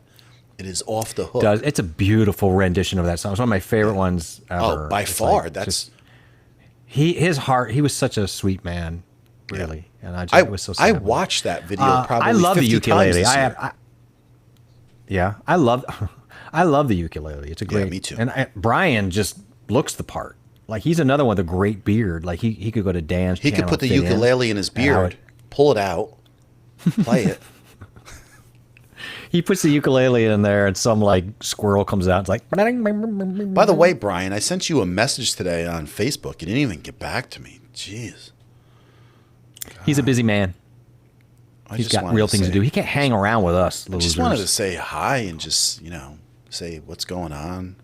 How's things going? That's all. That's all. Just little things. You're really having a moment. Who, me? Oof. Yeah. Thanks for getting back. Your wife's going to have to bring down some tissues. Jeez. Thanks. All right. They're booing me. I get it. They're booing me. I get it. Whatever. I'll be the bad guy here. I'm the heavy. So, Sammy's saying, I just need 3 inputs. Okay. So why, dude, just get a Motu M4. He's using a cajon. Using a cajon. What'd you call snare. me? What are you micing? You called me a cajon? What are you micing? Yes. What are you micing that cajon with, bro? I'm just curious. Snare and hi-hat. Okay. Well, listen, I just want to say, you know this too, probably, Jeff, is I'm a big fan of the Motu M2. The Motu M4. Yeah, I tried to get one. I think it's $219. It is outstanding. Just buy that. It's more than that now. It is? The 4 is more than that right now. I looked. Demand is crazy.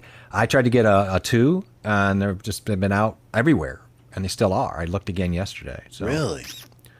I could probably sell mine for I will more say than I this. I will say you could, and I would say this that the 4. I almost think the 4 is not much more. You're almost better off just getting the 4. No. Oh, see, now you made them feel bad. Oh my God. I didn't. This is not how you treat chat.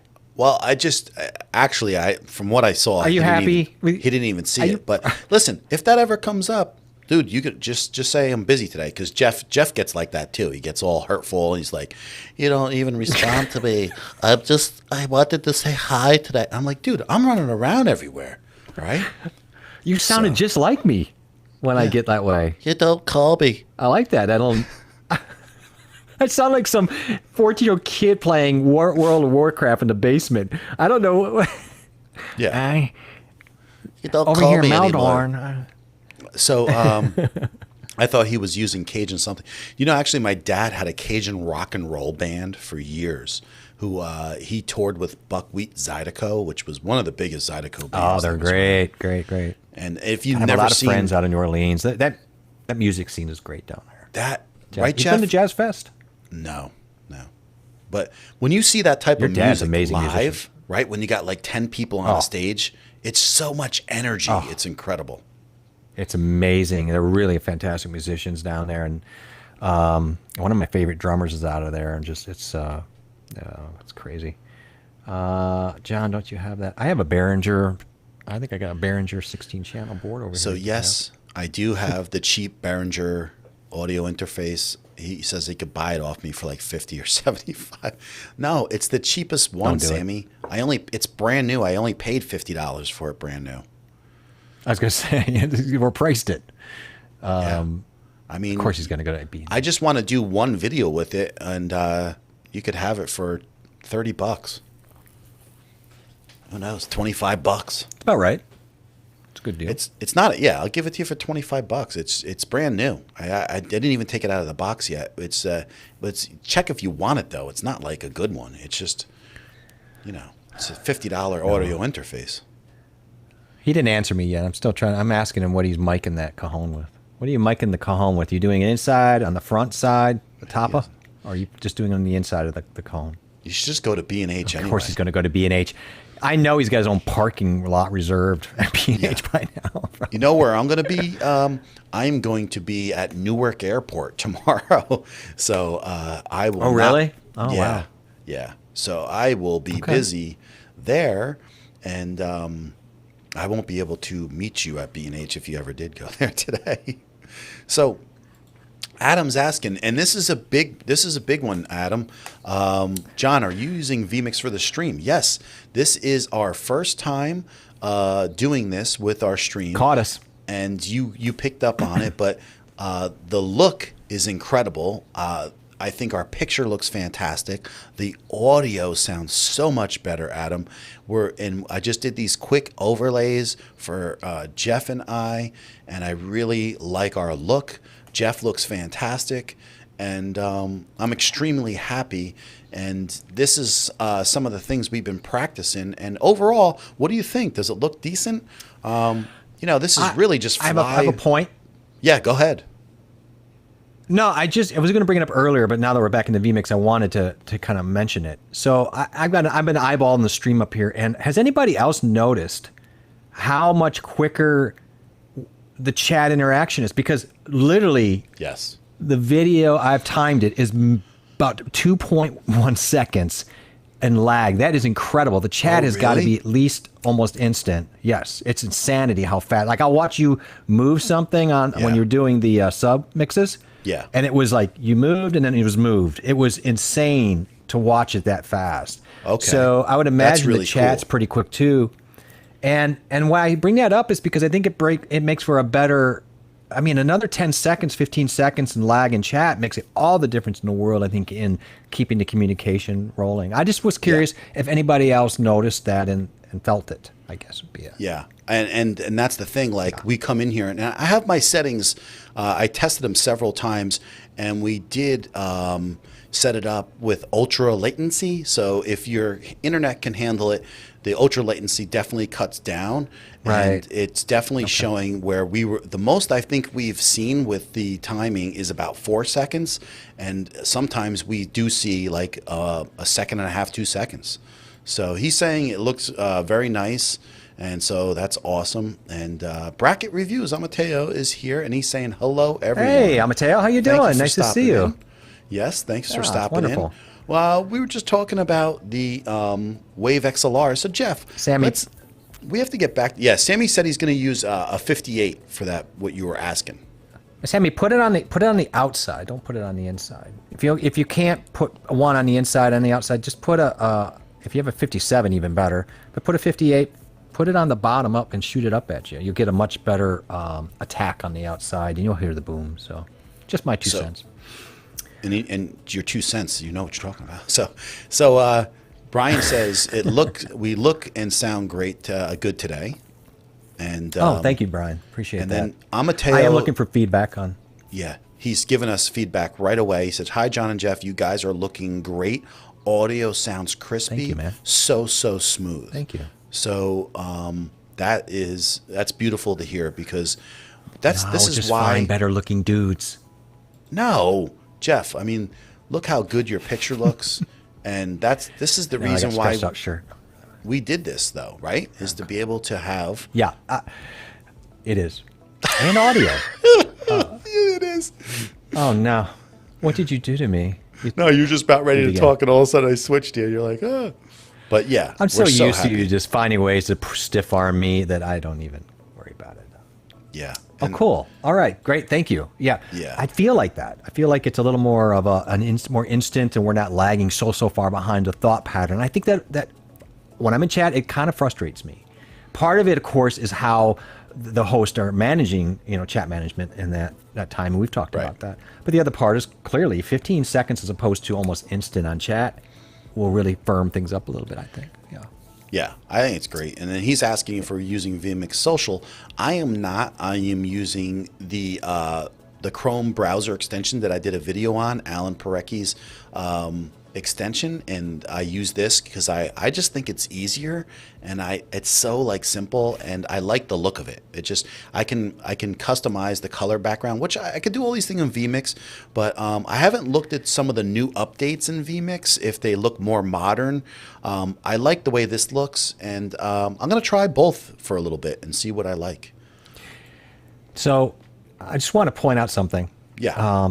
I was reading chat, and Amateo put up something, and I read it, and it was perfectly fine, and Nightbot went in and deleted the message. So these are things we're learning to figure out how to. I don't want Amateo to think that we did that on purpose. So I think it's a setting that deleted that message and some automation thing, because the message itself was fine.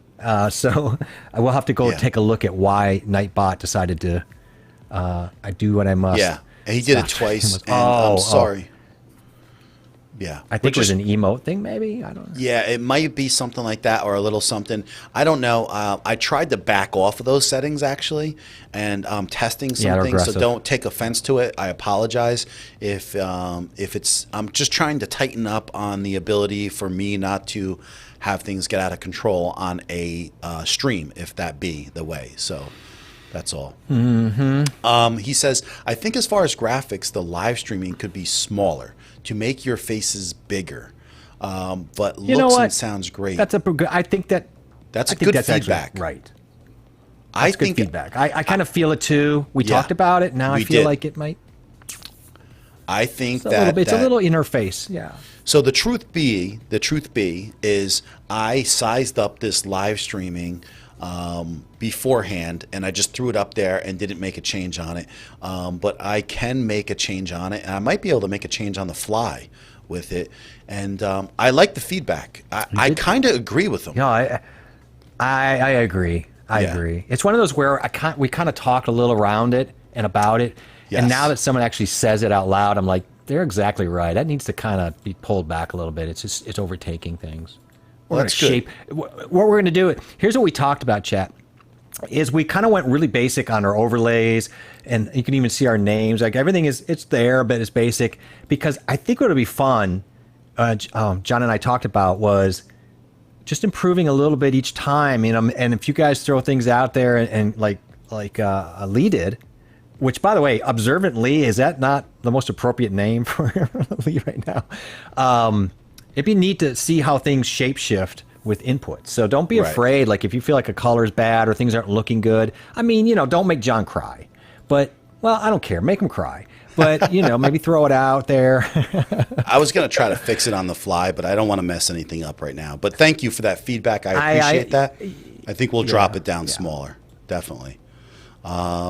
And there's another issue. If you really look close, I want to see if anybody will find it. Don't say it. There's another thing if you have OCD that might drive you crazy. If whoever finds it first, we'll give you confetti. Maybe drop what you think it is that absolutely drives my OCD crazy about what you're looking at right now.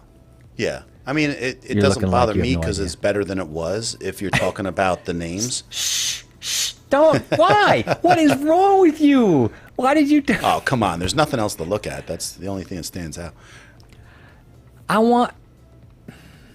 Okay. The only thing is, I would move your name up, though, because mine is so long. Up?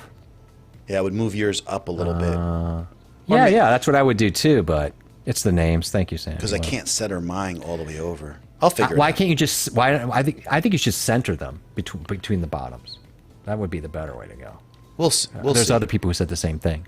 Okay. What do you mean you'll see? How No, else would you I do wasn't it? concerned because listen, these are good feedback things, but we were really just wanted to get out vMix and get here to get these things up, and then we are going to tweak things to make them look better, though.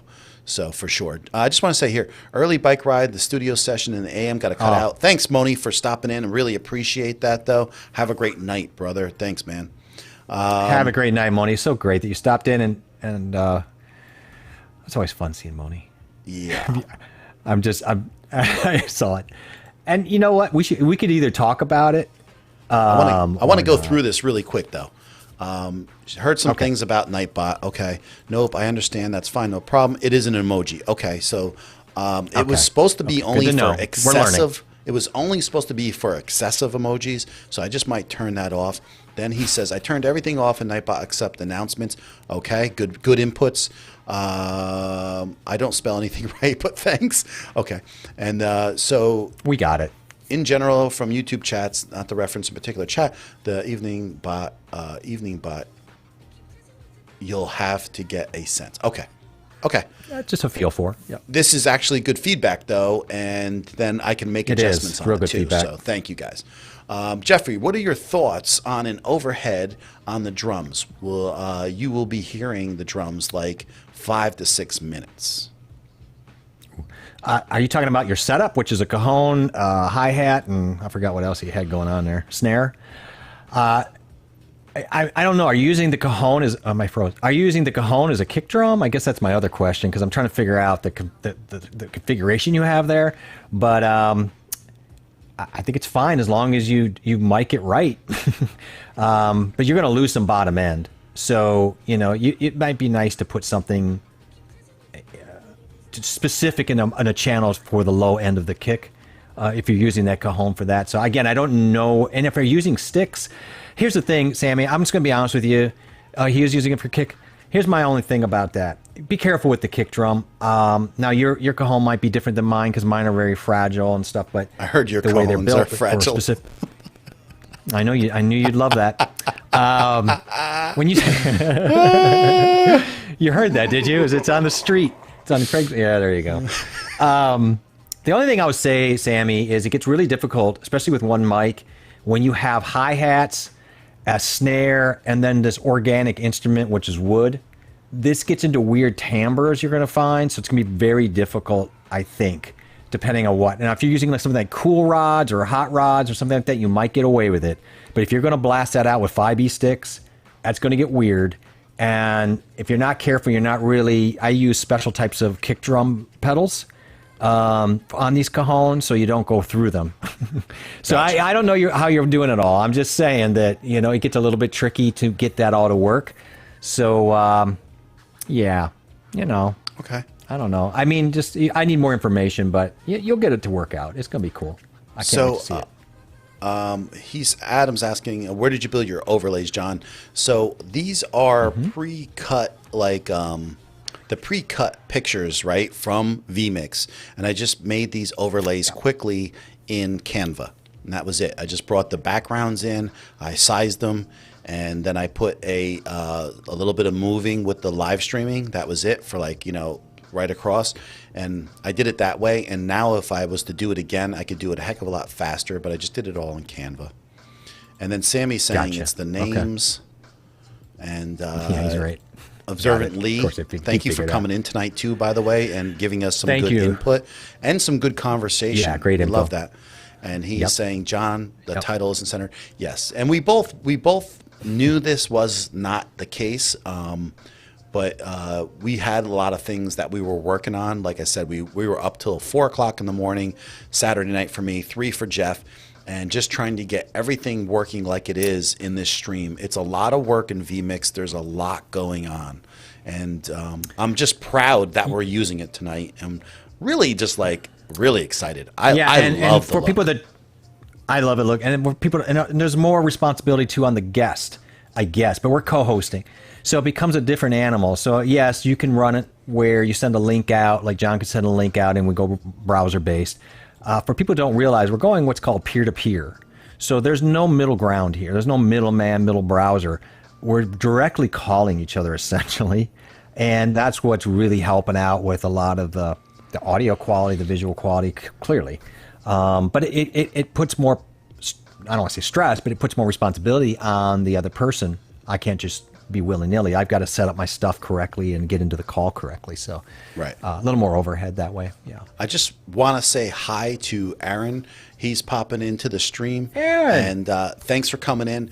Aaron, don't forget that you are a mod. That's why you have a blue wrench. I just found out today. Kind of figured that out. Yeah. And with the help of everybody. And so if you guys, I've reached out to you, you guys. And so you'll see that blue wrench. You are able to do what you need to do. If anything ever broke out loose, and it's the same that we would do for any of you guys if you want to set up your streams, and don't forget us in that case, right, Jeff? Absolutely. Yep. Don't forget us. And yeah, and I see what they're saying. Maybe the little adjustments. We definitely like the feedback. We're gonna definitely make adjustments. We talked on about things. it that we figured, you know what, let's just do this. Let's have fun. Again, it's another one of those, it doesn't affect the stream, and letting perfection get in the way of doing something and having fun and learn. This is better than trying to be perfect on a name layout. So, yeah. Yeah, so that is true. The feedback that you get from other channels. And you know what I noticed? And I was thinking it like it was just me where it was happening. But I have noticed in many, many people's streams lately that there's a lot of interference going on. And so after I realized those things, I did the best I could to move forward with taking care of that. And I noticed that very big people were getting a lot of dislikes, and I don't know what is going on with the live streams, but it's kind of weird. Okay, I'm just gonna put it out there. I mean, let's not sugarcoat it. I really think this has to do with the raids that have been going on quite a bit. And I know you got hit by a raid pack, and it was a big one. Mm-hmm. And the fact that they can't get in here really and disrupt things, I think, is really bugging them. And so the only thing they have left to do is jump on the dislikes. It's not. This is not the first week that it's happened. However, thank you for your interaction and having YouTube look at that as an interaction. I mean, of course, we don't love it, but come on, we know what's going on. We know it's not people really hating on us. I didn't know what was going on in the beginning, but now that I've been to many more streams lately, I see it happening. And even like some of the people that were in here tonight, they were getting numerous dislikes. And I actually talked about to Heather Ramirez about this last week, and and so it's a learning curve for me. I got to learn these things. I'm going to wait because I think you're going to post it up here. I First of all, this is a great compliment. Yes. This is I love this. Considering vMix based off what you guys have done. I mean, wow, that's a huge compliment. I can tell you, that this is definitely, I would consider this to be the most powerful streaming software that there is overall. But I just, it all depends if you got a Mac, because that will just change your whole tune, but having a PC. Yeah. But there's so much in this whole setup that we're, slowly integrating and trying to get better at. And it's a learning curve. Like even the fact of us having this, when we have some tech news, which, It'd be like this. Yeah, we'll have like a little some sounds. We got tech music. Where is it? Yeah. I could play. We can have like a No, little. this is so embarrassing. Is it? It's almost like it's a first night with vMix. There it is. It's almost a little too quiet, but it's there. I like it. But if you have to talk over it. It is a little too quiet, I like that timpani that came in there. I like it. It's just the little things that we're working on just to make a little improvements, to have some fun too. You know what I mean? Just like we're going to do that. We're going to have some segments. It's going to be fun. I love it. And I love the people in here. And I don't care if there's, well, I do care if there's 50 dislikes. That's just stupid. But it is interaction is interaction. That's what they say. And look, I don't know. I mean, someone mentioned you could just, I think it was Adam, said you could just get rid of the, and I've thought of that, but here's the truth. Forget it. Let them do the engagement. At some point, they're going to get tired of this. I mean, here's the other thing. I guess maybe I'll put up with a little bit more too on a live, because I personally wouldn't care. Now, I'm going to tell John, because tonight's his live. It's on him, and that's frustrating. I mean, what do you think? I mean, you feel like, I got to clean this up, or maybe I'm going to take it off for a while just to see if that annoys them and they just go away, or... Well, no, you know what it is? I think no matter what, why not have it? If we're doing these streams, and it's only directed towards people that are subscribed, then heck, like subscribe and we'll have a good chat. We'll have a good time in here. You get to go back. People get to see what our streams are about. They get to watch them. And if they want to be involved in those streams, then maybe they'll just subscribe straight out. Listen, and the good thing is I don't have to have those things on every stream. I could go to do a stream, because you and I have met quite a few people and have subscribers from people just showing up in a stream. But, based off of how things are going, we have to see, So, Mr. Doma, I just want to let you know. He's like, wait. Everybody calm down. Why are you... It's like, let's all wait. When Mr. Doma comes into chat, let's just dump everything that he puts in here. So we kind of see here, right, which is cool, is that he put these emojis up, right? Yeah. And they took them down already? Is that what they did? Okay. Yeah, so they hit them. So he had several emojis up, and so that is good feedback for me, Mr. Doma. So I know that it's gonna. Yeah, he understands. I'm gonna take that off, because it is a little overdone. It's a little aggressive, because we want to see the emojis. It kind of bums me out. So yeah. Let's do that. He gave us love. He gave us some love, and he did, man. Mr. Doma's always given us love, and here we are treating him like a cousin we don't like. Thanks for saying that too, Cashew. But yeah. So yes, thank you, Cashew. Thanks, man. I appreciate that, Mr. Doma, for understanding. I knew you'd understand, but he's in here this is a guy that we have many streams with. Yes, so he understands. Yeah, I appreciate he's that. a good friend. Yeah. But yes, we are having lots of fun with it. So Sammy's asking a good question here, and it's directed towards you, Jeff. So do you want to take this and see what he says? Will Jeffrey use vMix in his stream or StreamYard? I am moving towards vMix, and so I already have vMix. I am peer-to-peer. I tell them what that means, so they know. Like peer-to-peer. I covered it a second ago, but yes. So if you don't know, we're not using the browser-based setup where you take a link and you go in, and then it's kind of a middleman. So peer-to-peer, I mean, essentially it's the same as if John called my cell phone from his cell phone. So it's one peer to another peer directly. In fact, what was really fun is when we stayed up all night at 4:30 and figured everything out, we created our profiles because everything was working well with our sound and how we were set up. And when it was time for me to come on, I guess as a guest or a co-host, I'm like, okay, I got to go through all that rigmarole, log in. I didn't. I just pulled up and opened that profile, and it was weird. I didn't do anything, and the next thing I know, I hear John talking. Everything's up and running. It was so beautifully elegant, is the word I'm going to use. So the answer is it's going to take me a minute to get caught up on the hosting aspect of it, because we want to marry up and have the exact same branding, and I need to kind of just get comfortable with moving things around a little bit in the ecosystem. I'm 1,000% going to be using vMix, and if I can use it all the time, I will. Obviously, there's times when you're going to have to use StreamYard, but Jeff's on StreamYard right now, but he is going to be running. I'm not the on show. StreamYard. I mean, not StreamYard. I'm sorry. You're on vMix right now, and he is going to be running his show on vMix, totally coming soon. So this was the first time I got a little head start on vMix when Jeff was working on other stuff. And I'm always behind John. Let's just be honest about it. But John started a year ago, and I started in March. What? You're not always behind me. It's just that, we're doing different things too. I'm always 3 feet behind you. I'm your like shadow. I'm like 10 feet behind you in Notion, and you're like behind me in streaming. So it's like, well, we always catch up and help each other. We're long lost we've basically become Siamese twins. We're just brothers who just get along. So Adam asks a good question here. He says, can you hide the thumbs up and thumbs down? Just use like or dislikes option. So you can hide the dislikes and stuff. Sure. But we've had that internal discussion. Should you? Shouldn't you? And there are people. Look, if you're younger, or if it really hurts you, and I'm not here to tell people that it doesn't bother them. I'm just saying if it does, then I love that you have that option now. I'm glad that they allow for that. I personally don't want to give in. I think John's like me. Let's just.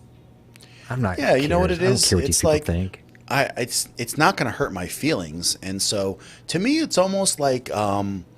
I kind of feel like people are taking notice. I don't know who they are, what it is, but I just feel like maybe people are taking notice, or maybe it's just happening to all the streamers. Because honestly, I see it happening to a lot of them lately. Yeah, the truth of it is, John, we could have stepped right over this because in the end of the day, the only thing that matters is our family that is here tonight hanging out with it. I really don't care about the likes or dislikes. That is the great point, Jeff. I mean, all we care about is that the people that are supposed to be here, which is you guys, and that's all that matters. And if the worst case scenario, maybe people will start realizing that we should be subscribers instead of lurking, and that to come on in here and have some chat and engage with us, come join us. We'll be happy to have you. And I don't know, like maybe that's okay. I don't think that the group that's hitting those dislikes that last week, this week, they're part of that raid group. They're feeling locked out, and they're trying to let you know they're unhappy. Eventually, they're going to go away. Who cares? You know what I mean? I don't know. They're nobodies. That's fine. We don't have enough time to worry. We want to give more time to the people that matter. You sit there and start worrying about dislikes, then you're taking away from people that deserve your attention. And so, who cares? Anyways, I want to just ask this, because we never got to that point yet. Whatever.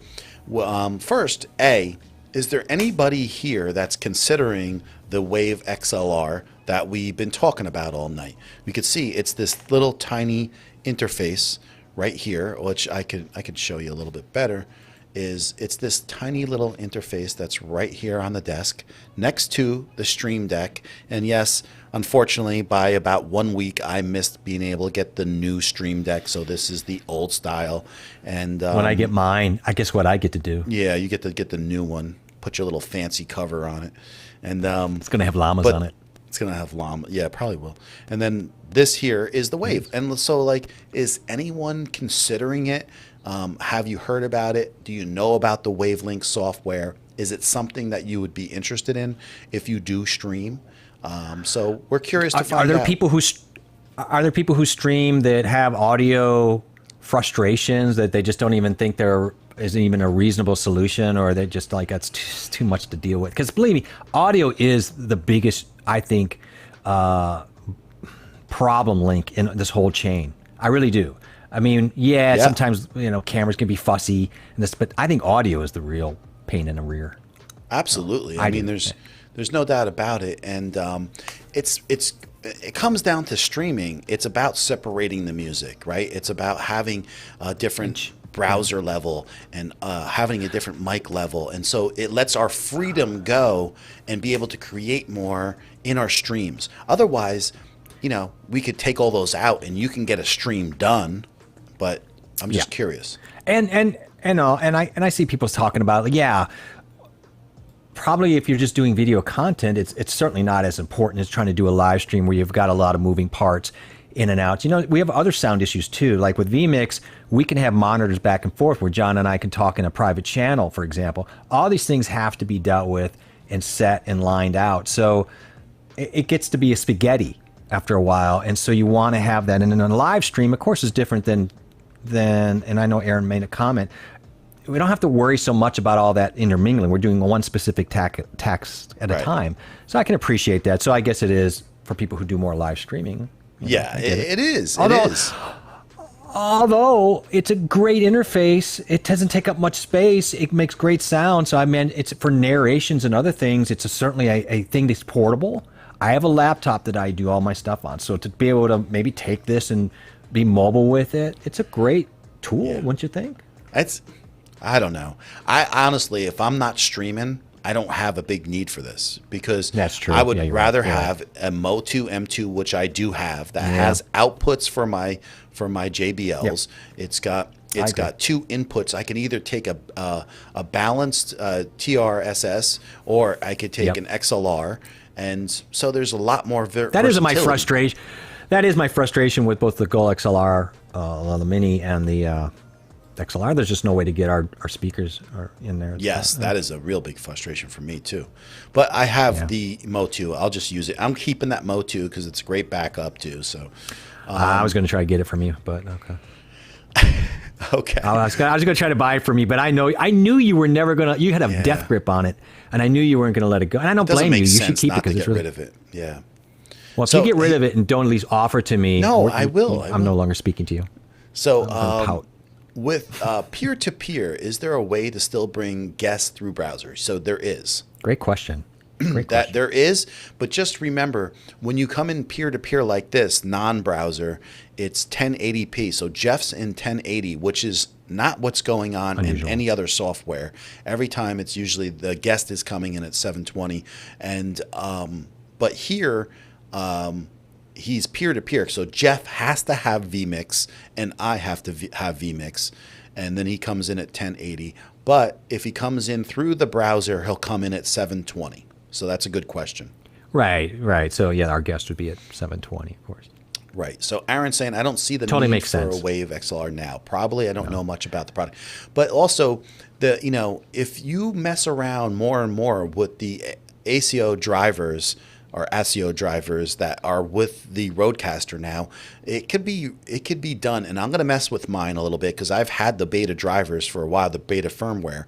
And I want to see if I can separate and take out those tracks and use them in other things. I don't know if it's possible yet. So like if I want to take my track 3, which would be my mic, then I would take track 7 and 8, which would be my USB mix, and then I could take my sound pads at 15 and 16, I think it is.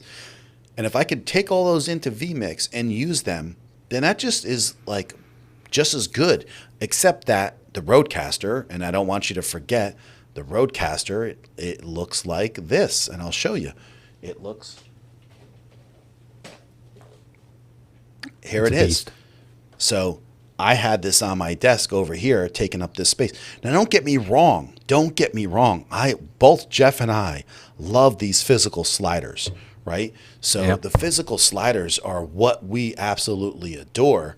And the thing is, Jeff and I are working on that ability to bring those back. And that's something that we will discuss soon in a new stream that we do. And then we're going to talk about the integration that we're going to have with the Wave XLR too. I think we have a really cool solution for that. That's really going to be neat. And it's something that you could use whether you're a live streamer or not. But I think for live streamers, that's going to be really nice to have. So you said, thanks for giving him a great idea. So that's great.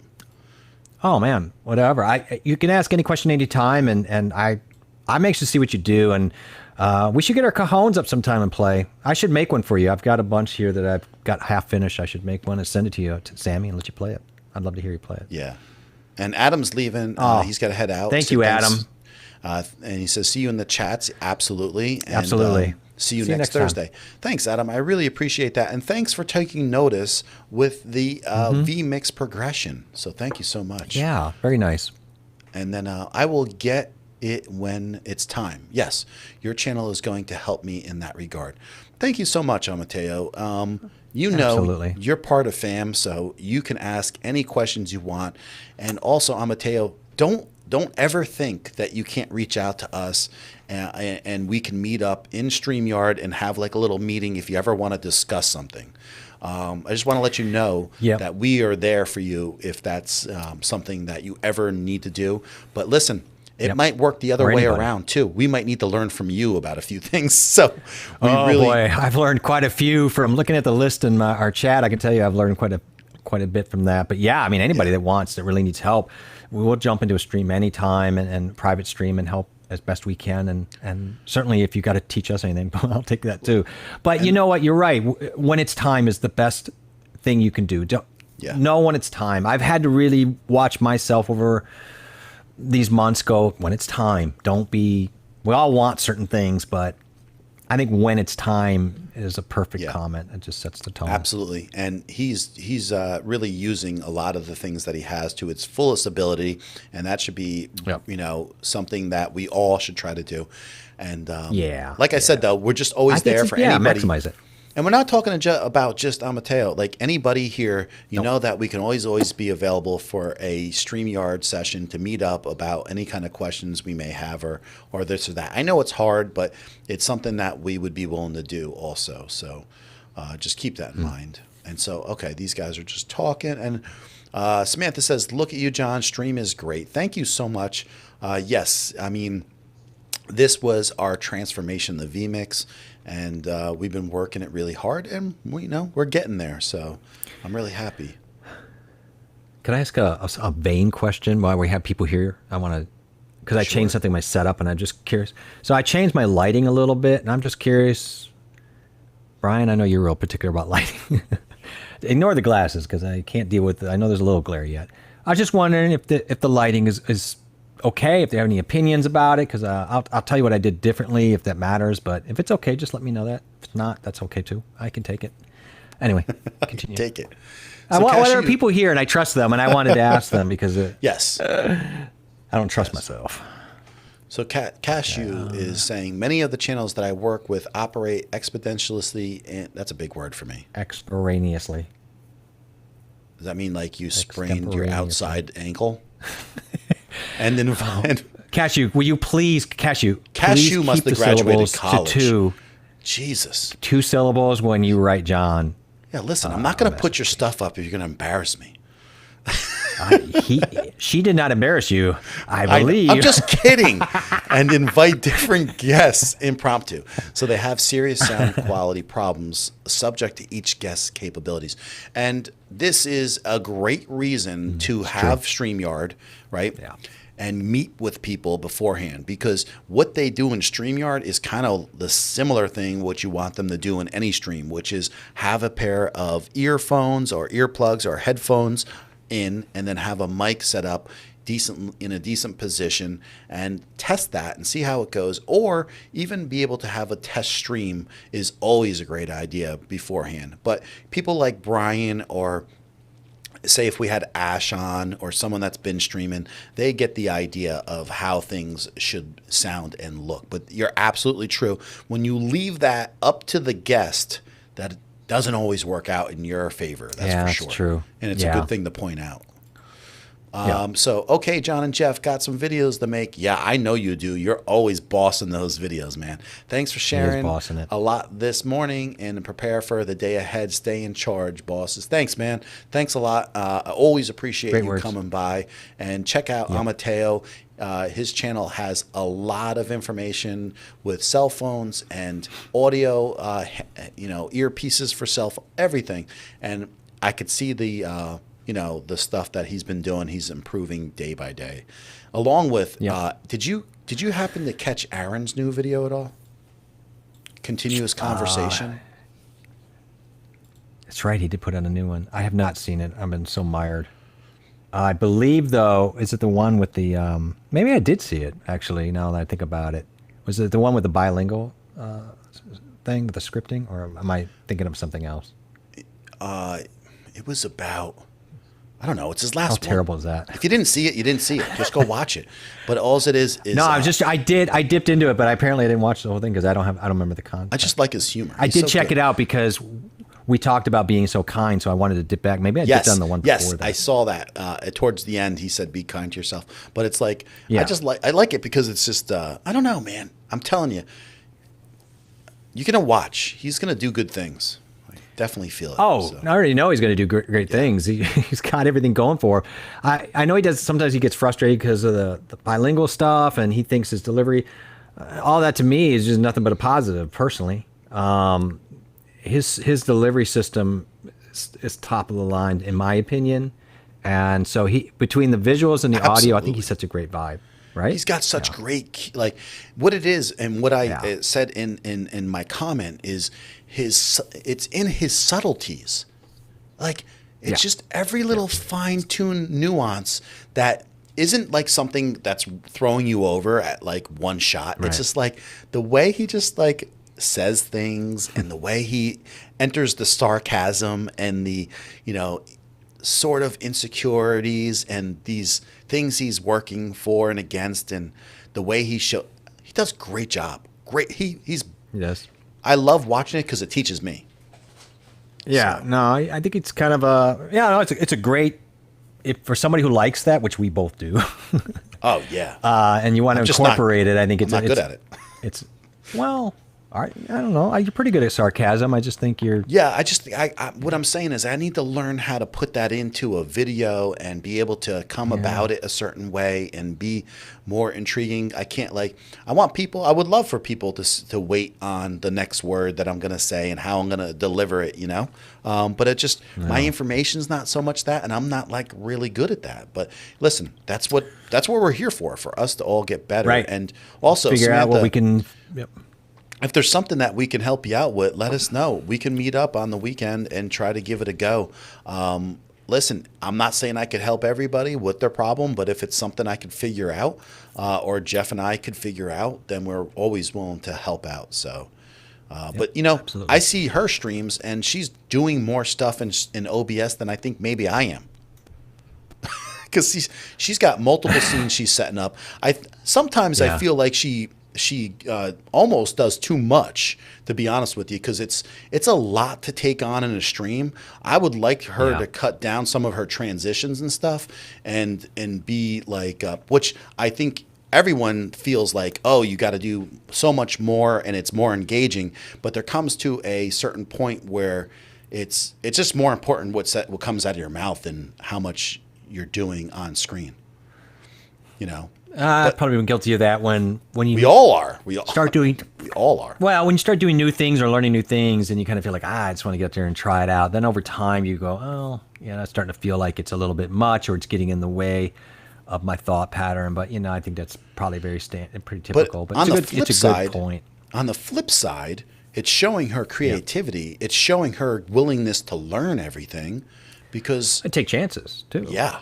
So I'm not saying I'm not pushing trying to boundaries. come off negative in any way. I just like I don't know. There's a fine line sometimes with certain things. Yeah. I agree. No, it's fine. But Mommy Lala, I hate saying just Mommy because she's Lala to me, but Mommy Guide. John, I think it's happening to a lot of YouTube creators. Crafters Mode also got several dislikes, more than usual during her latest uploads. Yeah, something's going on. I'm not really sure what it is. Something is, but it's goofy. It's really goofy. I think everybody's noticing it and it's happening. So likes or dislikes is still engagement, right? Right. That's it. You just roll with it. You can't really worry about it too much. I'm still overcoming my frustrations with Wave 3. And even if I did the Wave Link program, I wasn't able to find a solution. So do you know what she has going on with her Wave 3? Well, it didn't work out. So I know that her and Sammy tried and some other things. So that software just never... She doesn't have a solution. I think she means forward. Yeah. It would be interesting now after us going through this this process. Now the issue is she's on a Mac. So, it get. But I mean, I have no doubt that you and I could get somebody up and running on a PC pretty quick with this item. The Mac, because I'm not in that ecosystem as much. I don't know, but I think in the end we probably could. We'd get around it because we figured some things out that we just didn't realize in setting up those audio routing things. And I think ultimately that's what they got bid on. I think that it was just something as simple, by the way, as I found that out again today, John. For no reason, for changing nothing, for walking away from my computer and coming back, I had to restart the Wavelink app for my sound to kick on. I don't know why. Nothing changed. I walked into my control panels. I checked everything out in the settings. There's nothing. I reset that and it works. So I don't know. Maybe it's specific to me, but just noticing it. I might have something that's interfering. I just don't know. Maybe something lingering with the Go XLR. I was going to say, do you still have the Go XLR software in there or stuff? I do.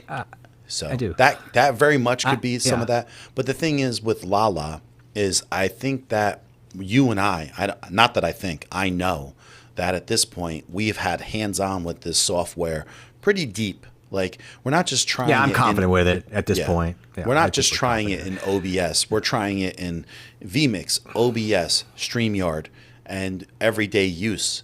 And the only thing we don't use it in is really a Mac. But so it's either we could figure it out, or just plain and simple, it's not working with her Mac. So it's a hard call, right? Because it's not like they didn't put the effort into it. Lala, did you get rid of the Wave 3? I know you went to another mic, and I've just totally slipped me in. I think what did she end up using? Yeah, I don't know. I'm curious to find out too. Brian, I didn't throw up a backlight because I shifted everything, and I didn't with painting and everything, and of course you picked that up, and I do too. Just to call it out, Brian, I did, because you got it. I took my softbox. It was, at a slight angle, and I put it on a music boom arm, and I put it actually up over me a little bit at an angle, so it is a little bit more on me. And, I like it at an angle. I like it too. And so does Aaron here. And you know what it is? It's instead of you were getting a real hot spot in the front, and now you're getting more evenness. It looks more even and yet I'm more bright. Now, I'm not higher, honestly. I'm actually closer, but I did turn it down a little bit. But just, it's funny how that positioning, like I can touch it, like I'm touching right now in front of my, but at being at that angle, a little bit more full down here, I wanted to try it out. Now, I'm still using R2 Dasney's side lights and side fills and lightly. And if I turn them down, you'd notice it. But to John's point, John, I'm not John. Paul, I did have, Paul, I did have the light back here that's purple. I kind of was using it as I know, Jesus. But, I just gave up on it. Paul, John. That was a train wreck. I almost went through every Beatle. Every name. Just to find that. That was terrible. I'm so bad. Well, she says but I love having that little backlight. Yeah, good instincts on trying something new, Jay Smith. So, I mean. Yeah, I love trying new stuff. And thank you so much. I think I love that we get to try new things. And I love that. Yeah. Thank you. So she's saying she's open to giving it another try. So, heck, I mean, I don't have a problem jumping on. I'd like to take a shot at it. Yeah, I think we should take a shot at it with her one day, just to see, if nothing else, and go, what's going on over here? Yeah. Because it is a little confusing. And here's the thing, John. It is simple as what, John? We almost shut the whole program down at 2 o'clock in the morning over one icon that was clicked in the submixes. One icon that, by the way, that's another beef that I brought up, that they got to change that. You can barely see when one is checked on or off or muted on. I don't like that at all. But these are minor things. But yeah, that one thing saved everything and opened up the solution. So, Jeff, that's a good point. Two guys. That's a good point. Because you know what it is, when they shut down the mic, it gives you this like red thing. So if you're shutting down one of these bottom things, it would be nice if there was a red slash. It's barely noticeable. Like, Yes, you can you're barely right. see the slash. That's a good And point. I'm like, why is that not lit up? The visual cues on the in this thing are terrible from the hardware to the software. Everything else is beautiful, and they'll fix all that. But that to me was a problem, and we caught it. We unchecked that. That was your mic, I believe. We couldn't get into the stream ball. Yes. And we unchecked that, and that's what freed everything up and made it work. So I can totally understand, even with two people, why that could happen. So, I'd love to take it. I'd love for us to take a shot at it. Yeah, I don't have a problem with that. The only thing I could say is I could try on Saturday at some time, but I'm just about to head out on vacation on Monday. I know you're going out, so it can happen after you get back. It's just Okay. It's just one of those things. We should work on it when we have a minute. I think it would be great for Lala having the option. I personally think because she does so much live streaming, I think it would be beautiful for her to be able to leverage that software to do what she does, because I think she could maximize it. The mic is really good. Yes. I just think that it would be a great tool for you, Lala, and it would be good for us to learn on a Mac. So let's set that up when you get back. Yeah, let's give it a go not this weekend, the next weekend. We'll give it a go at that point. And Aaron, no, you know what it is? It's all truth. Oh, so Aaron, I just want to let you know. it's truth. And so don't thank us, man. We're no BSers, and I'm going to tell you right now, your visuals, your audio, your deliveries, please, man, I love it, and you are inspiring us more than you know. So yeah, absolutely. And it's not. It's the Discord is not out of question. It's just I'm going to be really honest with you. I just moved here in this house like 6 months ago. I have so much stuff to get done. The only reason I can even be on here and spend this much time is because my wife is picking up the slack on a lot of other things, and that's really truthful. And I just need to get a lot of stuff done, and things will ease up, and then I'll put more time into it. And it's part of the reason why I'm not making a lot of videos. And so those things will happen and progress. And but I love streaming, and so I'm going to keep forth with the streaming as much as possible. Well, and to be fair on that too, live streaming takes a lot of work, twice a week, and we're pushing the envelope with the vMix, and we want to do things that will be more integrating with the chat and have more segments and things that will be kind of fun. And so there's a growth thing here, and with growth there's pain, and there's like visual, it looks like regression, but it's really not. It's progression in the making. And so it's all going to push forward at 10 times speed once we get past a certain threshold. But you guys are amazing to be here with the ride and help us along. I mean, this is it. Like, we're not teaching everybody everything. It's everybody helping each other, and we're just a platform.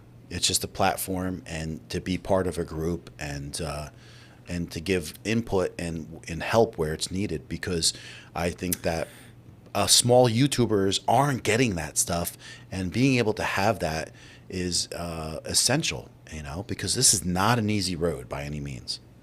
So no, for anybody. So I don't know what he's talking about, because I'm not up on this.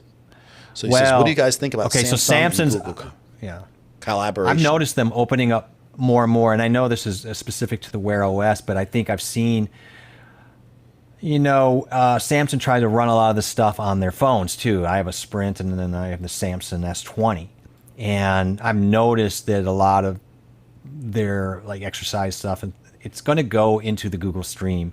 Samsung just could never pull it off. And quite honestly, their stuff to me was garbage. I didn't really like any of their wearable stuff, any of their exercise apps, any of that stuff. And I found that their cloud programs were tough to use and weird. So I don't know. Of course, I'm always a little bit like, oh, there's Google again. But yet I love Google. I understand.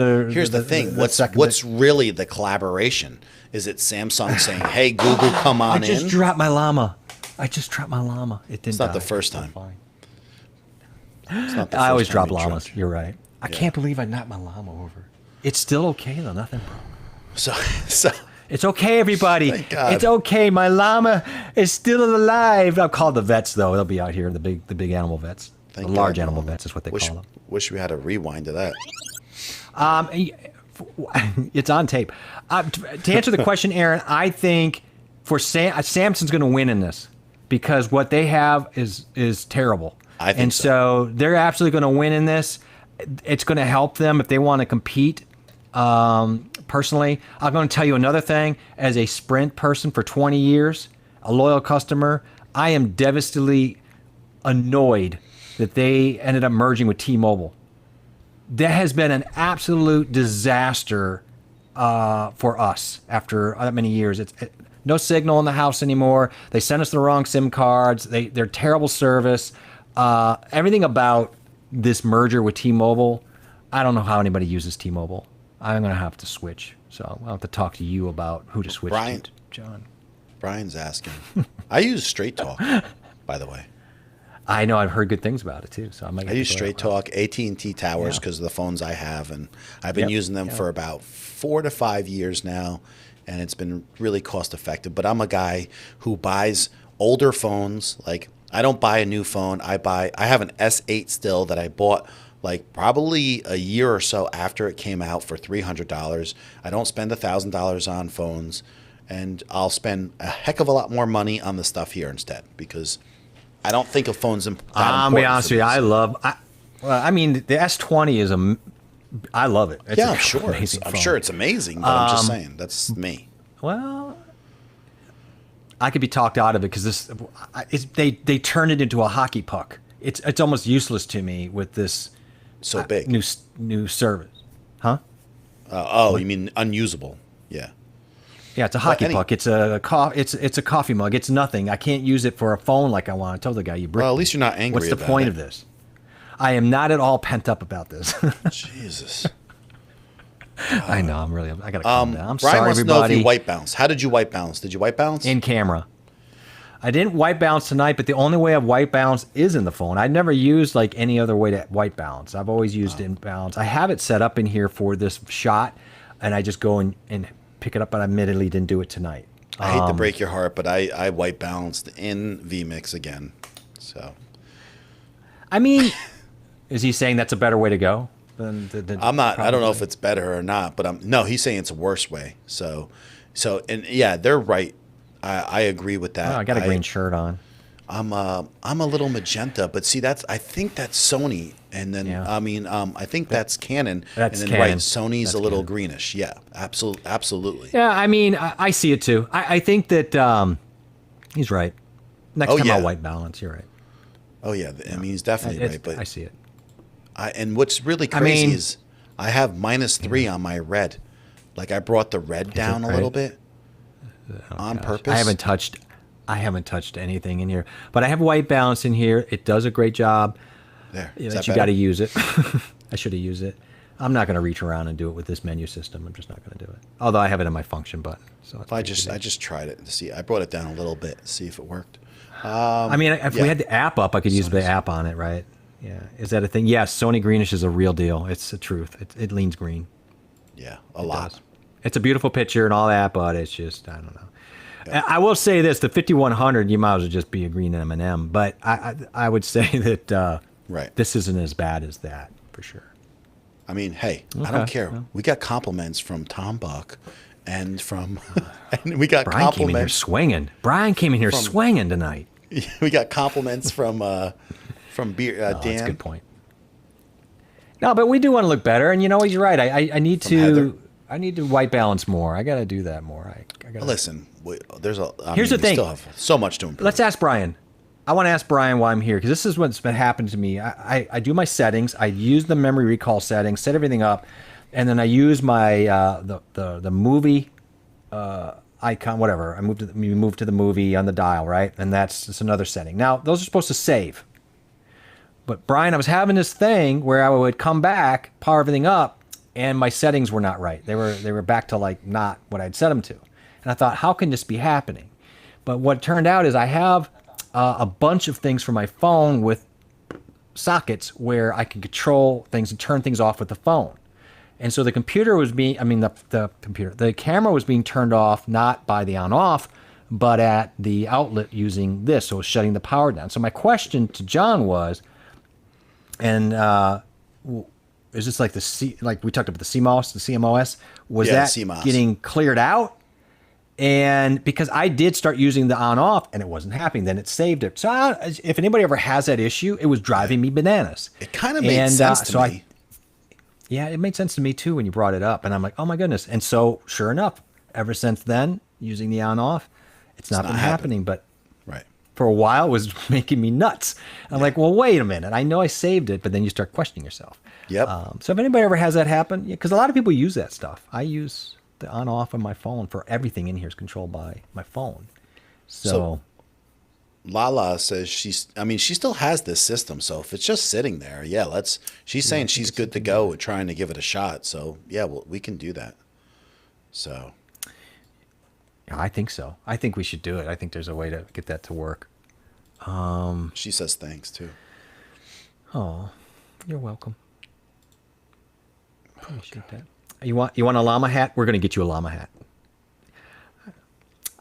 I got, you know what? I used to have some. My llama farm was named Grand Companion Llamas. It was Grand Companion Llamas. Do you see this? So we have a decorative llama on our shelf. I will. Oh, please make him have that. I will go save my llama that I knocked off my table, and we will be llama streaming buddies. Oh boy. Do you understand where I'm coming from? Because you truly She says you drop do by. understand.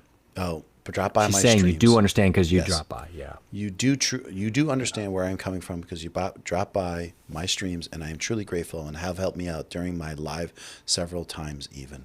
Well, yeah, we do, and yeah, I mean, if we can help, and I see things or whatever, I point it out because I caught it right the one time. I said give it a shot using the 22 mil, but if you can't get enough, distance, it's going to come too close on you, and you're going to have to end up using the the 15 mil. And yeah, reach. I mean, we're always looking out for each Ignore other. me. I mean, just Ignore like me. I try to ignore you all the time. Just like I'm gonna lose if I go into my functions. I'm gonna lose my camera. don't do anything. It's gonna cut me. Don't do it. It's gonna cut me off. So I don't want to do that. Okay. The thing is that's why we're here. We try to help each other. I mean, that's the whole idea. I couldn't remember my Kelvin. So he's saying the presets don't save every setting.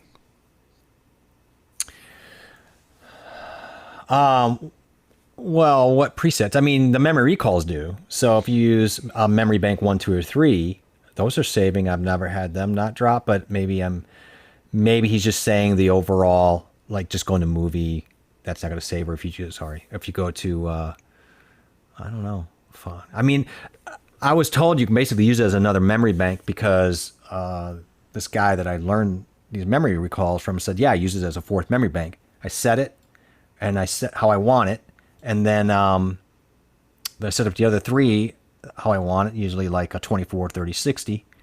And then he sets this other one up. I don't know how he sets it up. So I set up mine up for streaming, but it's holding now though. I think since the on off. So I think that is a thing. So he's asking you what the Kelvin settings are, or me? I was gonna look, but I didn't want to like drop my. Last time I did this, I dropped my whole connection because it drops the HDMI when I looked. So I don't want to do that. Now the other thing is it would be the Kelvin on the. I'm at 44 on the overhead. I think I'm. Guys, I'm at 44. I might be. 100. I'd be guessing. I feel like I'm at like 52, but I don't know. But then I have to get. I don't really know what my Kelvin. Like I can go bluer here, but that's gonna make it look. I'm gonna look These like a llamas. ghost. I have whiteness. I am getting whiteness. I am getting a llama hat. What does whiteness have? What does that mean? Witness. Witnesses. I have witnesses. Whiteness. Holy Jesus! I'm turning into you. What? I've never misread a word that Shots bad. fired. I know. Oh, I've been hit. I'm down. I'm down. I've been hit. Medic. What the heck are you talking about? The fact that you are laughing at me about misreading a word is just ironic as hell. But okay, Chief. So yes, I have. It's funny though. I have witnesses. I'm getting a llama hat. Well, absolutely get a llama hat. Let me tell you llama hat that something. says stream. That's not a good idea. Oh God. So No, I like the tweaking. It's a good point, and it is a little. Now that I see it, of course, all I see is green. I'm so disappointed with my stream tonight. So don't be horrible. Mine's a little bit magenta. I mean, what are you gonna do? Doesn't work great. Looks like I've been drinking all night. I don't even drink. I'm gonna call you Rosebud.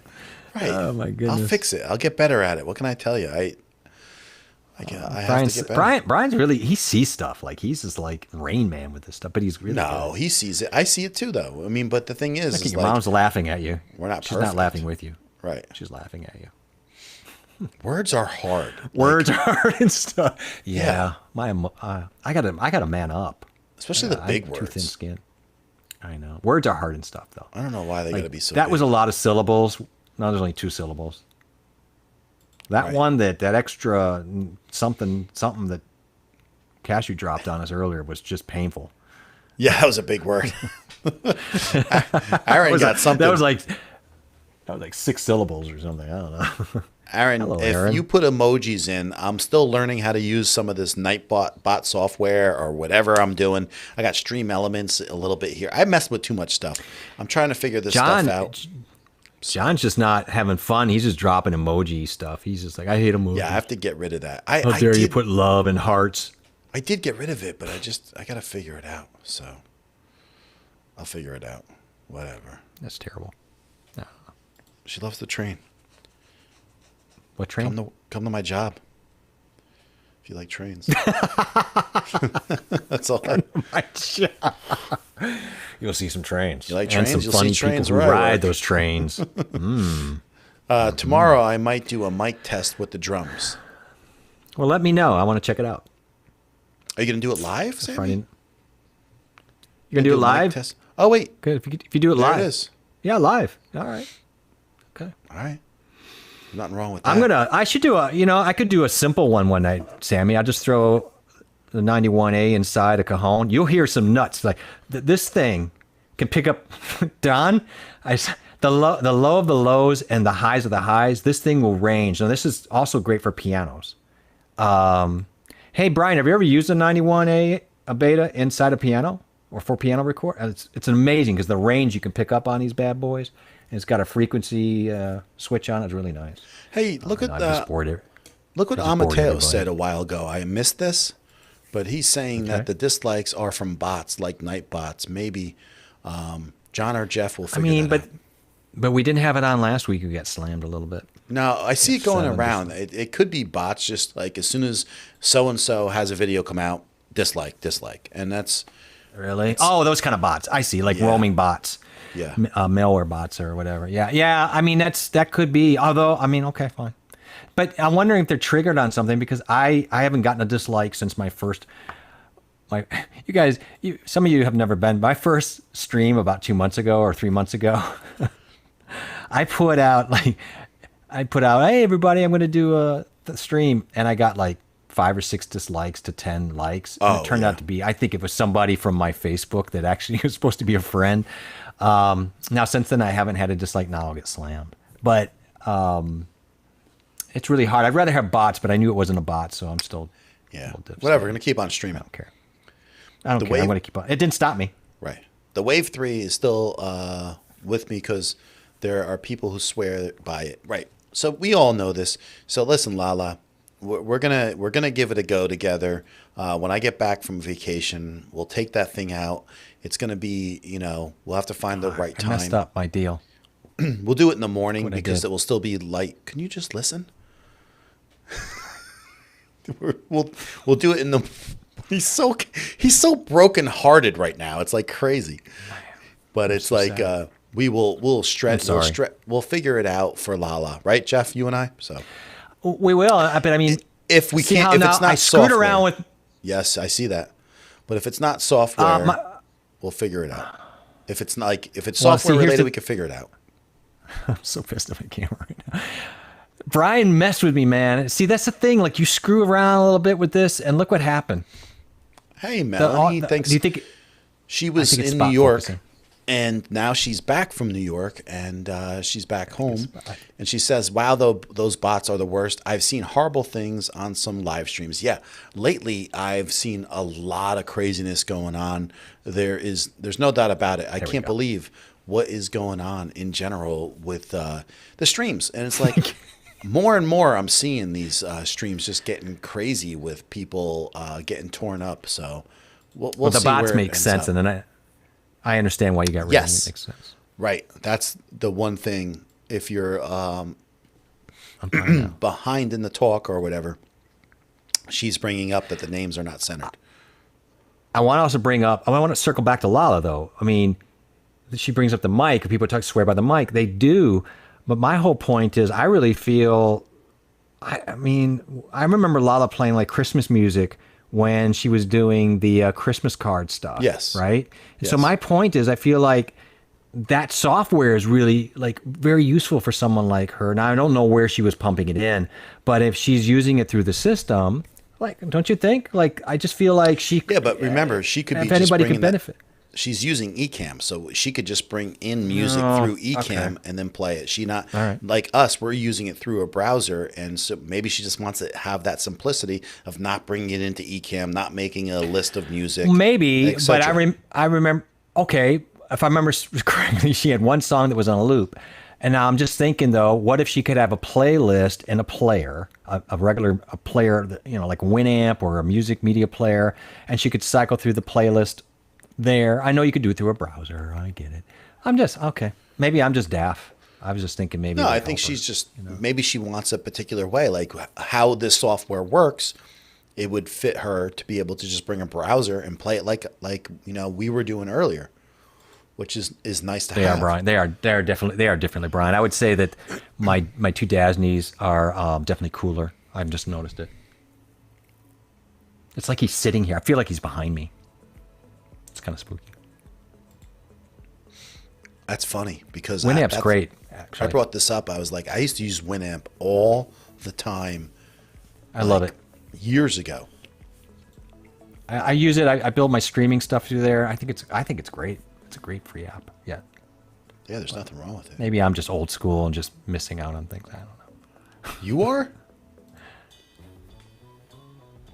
Yeah. What do you mean you are?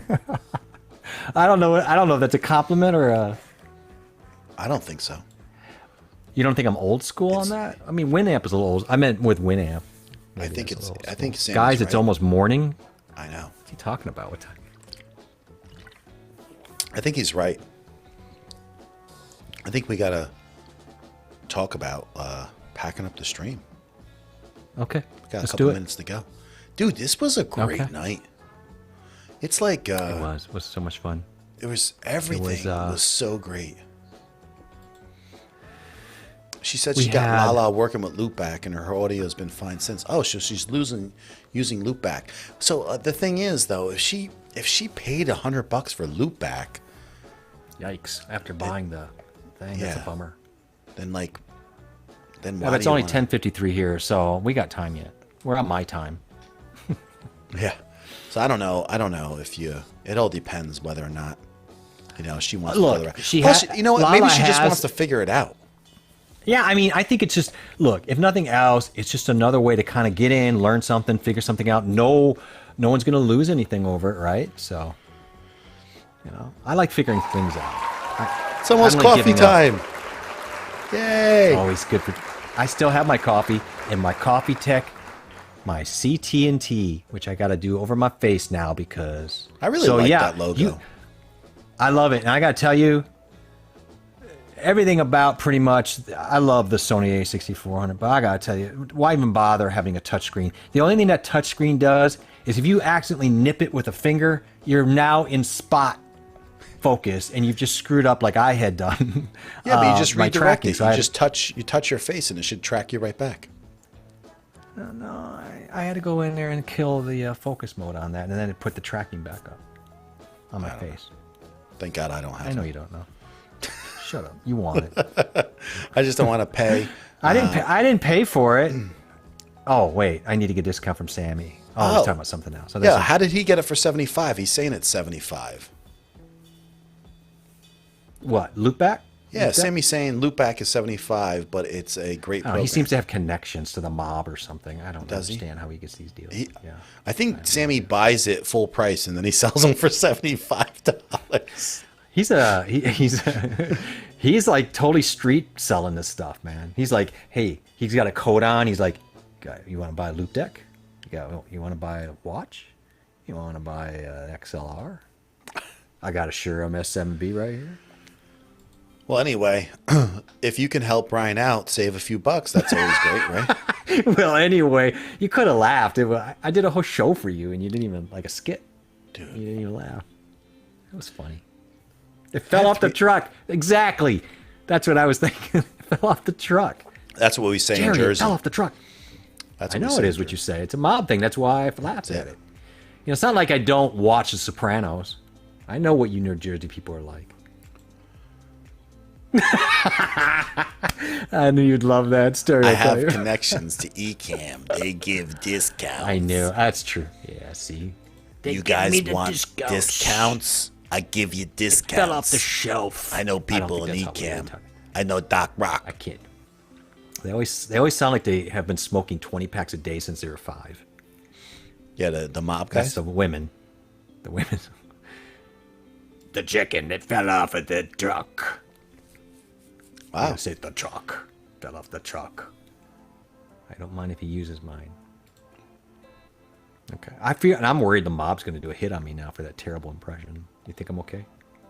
That's it. You guys will Where's back me this up, from? though, right? You guys will back. I will gladly play. Oh, I know that. Tuesday, That's February Popeye. 10th. Who's the guy who says it though? Brutus. No. Wimpy. I'm glad he paid for you. Oh, Wimpy. Oh, Wimpy. Right. Wimpy, yeah. Yeah. Was the hamburger place Tuesday? Yeah, okay, I'll pay you Tuesday. Okay, all right. Yeah. Oh, thanks. Well, don't be Gee, too sure.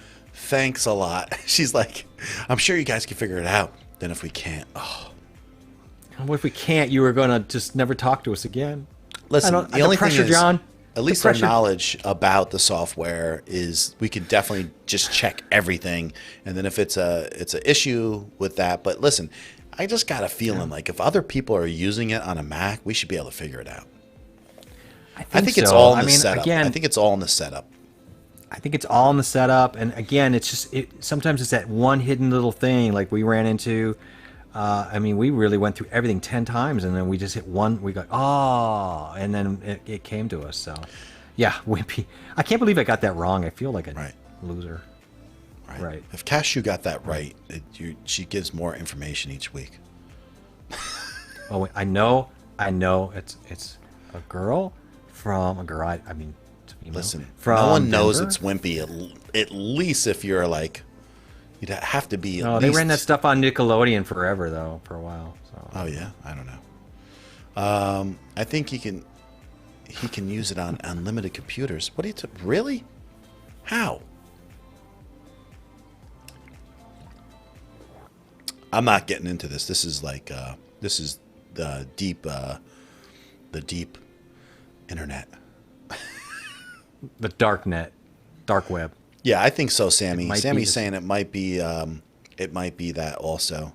Might be the setup. Routing. Like there's something weird routing, and it is weird with the Wave XLR, and we found that it's like, oh, you got to really understand what you're putting through those submixes into the stream and into the monitor. You got to be careful, or into the system.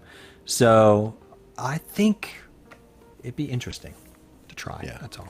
Yeah, we'll give it a shot. See, a playlist. See, that's what I'm talking about. I'm just saying that.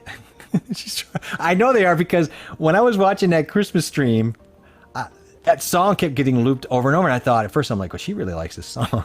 And I think I heard her say to somebody, yeah, well, it's like a song I found that won't get me dinged by copyright, right? A copy strike. And so I laughed, and I thought to myself, God, I love Christmas, and I would love to help set up a playlist. And so I'm just saying, Lala could have like the audio coming in beautifully with a nice Christmas grouping of songs that won't get her copy stricken. So we'll have to have like some elves write some songs, or just a couple notes different. And some then, elves write some songs. I'm just saying. Yeah, everybody wants better, and that's what we're all trying to do. So, well, we want to learn. I think you and I are just like, it would help us learn maybe what's happening. Yeah, we'll try to figure it you. out. Listen, we'll try. That's all we can do. Your music sounds good, man. I'm just gonna say, here's the thing, like this music you got this music nice and low, and it's not cutting out like the normal compression of StreamYard. Always would be like, if it's not normalized very well, it starts to cut out things, and the compression kind of limits. Oh yeah, nice. Yeah, it's good music. Like she has epidemic. Yeah, I mean, well, no, Sammy. If she started playing like certain Christmas music, like Mariah Carey's, like. All I have for Christmas is maybe 2 front teeth. Then something like that. That was not really the song, but she's got epidemic. See, she's got everything we got. I know, but she's gonna get dinged if she started playing like non-copyright epidemic sounds. I'm just saying. I understand, but she could create a playlist on there. Of course, I don't know what they have for holiday music. I'm sure they do. Yeah. So what happened with this? Yeah. And Yes, I'm not able to use loopback. Here we go. Oh, here we go. Here we go. So oh, here we go. There's no other Homer side Simpson. conversation. Oh, here we going go. on. So Aaron's, yeah, don't worry, bro. I got to go to sleep too. Oh. I have to get up in the morning. Yeah, we got to as well, man. This goes down is probably one of the best streams we ever had. Just the fact to have a lot of supportive people come in and help us out, and it's been a huge improvement with going with Beautiful vMix and people taking notice that we're using vMix. I really do appreciate those people who did take notice and realize that how much hard work that Jeff and I have put in to try to make this stream appear and sound better. So I hope you guys are happy with it. And Aaron's saying, guys, I'm going to hit the pillow. Good stream. Let's make those meetups happen as soon as possible before it's December. Good night, everyone. Yeah, definitely before September. Before December. I mean, absolutely. We're gonna work on getting together with a few people and just talking some stuff, and definitely want a few of us to be hanging out in StreamYard, and we could shoot the breeze and laugh a little bit. That would be great. So, absolutely. So these guys have to figure that out. I'm not sure what they have tried or what they haven't tried, but that's going to be a whole thing. Loopback became around. He's going to sleep. Really, Sammy? Because I thought he never slept. He was always up in Lita. He was up until like forever, but whatever. Now he's growing. You know what happened is he had that birthday. Is he 18 yet? How old is he? He's got to be close. If he's not, he's right on top of it. Yeah, he's really close. He's going to be yelling at people to get off his lawn soon. Said Sammy, the people in Zoom couldn't hear me last time. Spent 1.5 hours trying to make it work. Reboot everything, done, but it can't make it work. Yeah, because usually loopback is really good with Zoom too. That's weird. Yeah, that's not good. We figured it. We're gonna get a lot of help. We're gonna do this. Aw. Thank you. Thank you. You're very gracious. Awesome, pleasure. Thank you so much. Really, really appreciate you being here and bringing some more people in, and and helping. You were doing some moderating. You were supporting the deal, and your questions and comments are always amazing. So that really is. I don't know. Thank you. That's what we like people being here that are part of the stream, contributing, and having some great people come in and supporting us. It just was like a topping on the ice cream, having Heather come in and Dan Bearded and Tom Buck was just incredible. They have a great group of people in their community, and if you haven't checked it out, I would definitely say go check them out for sure. Yeah. So for sure. But I don't know, Jeff, but I think we're pretty much. I want to thank you. I want to thank you, John, because you put a lot of work into getting this vMix project up and running, and you've spent I know how much time you sweat you put into it, and yes, I put some time into it, but it was based on your energy, and sometimes it takes that one person to put the energy out, and it really gets everybody going, and I think that's what you and I want to do as with this show, is to be the people that kind of catalyst, not that we're gurus, we're not gurus, we're just people that want to help guide people and help with the journey and have fun with the journey, but be a catalyst, be an energy for these solutions. I think that's what makes us happy and we enjoy. So I really appreciate. I just wanted to say thank you for helping me as well with this vMix stuff. So thank you. Well, I had a blast. It is definitely a great night. I want to thank my wife for always helping out with making sure everything goes smooth, and I want to thank Jeff for being here and being part of these streams and contributing what he does to these streams. I couldn't do it by myself, and I think we really mesh well together, and it's been a great night. I had a blast, and I think we're going to have to go out together like this. I just want to thank everybody for coming in. You know who you are. You're the usual people that are always here to the end. I want to thank you all. And I love the great conversations that we always have here. It's really special. And till next week. And remember, guys, I'm on vacation next week. I hope to join Jeff for about an hour or so on his stream. And then I will be back on Thursday, though. I will be here next Thursday. I'm not going anywhere. So we know that. So thanks a lot. I really appreciate everybody. And let's head out, Jeff.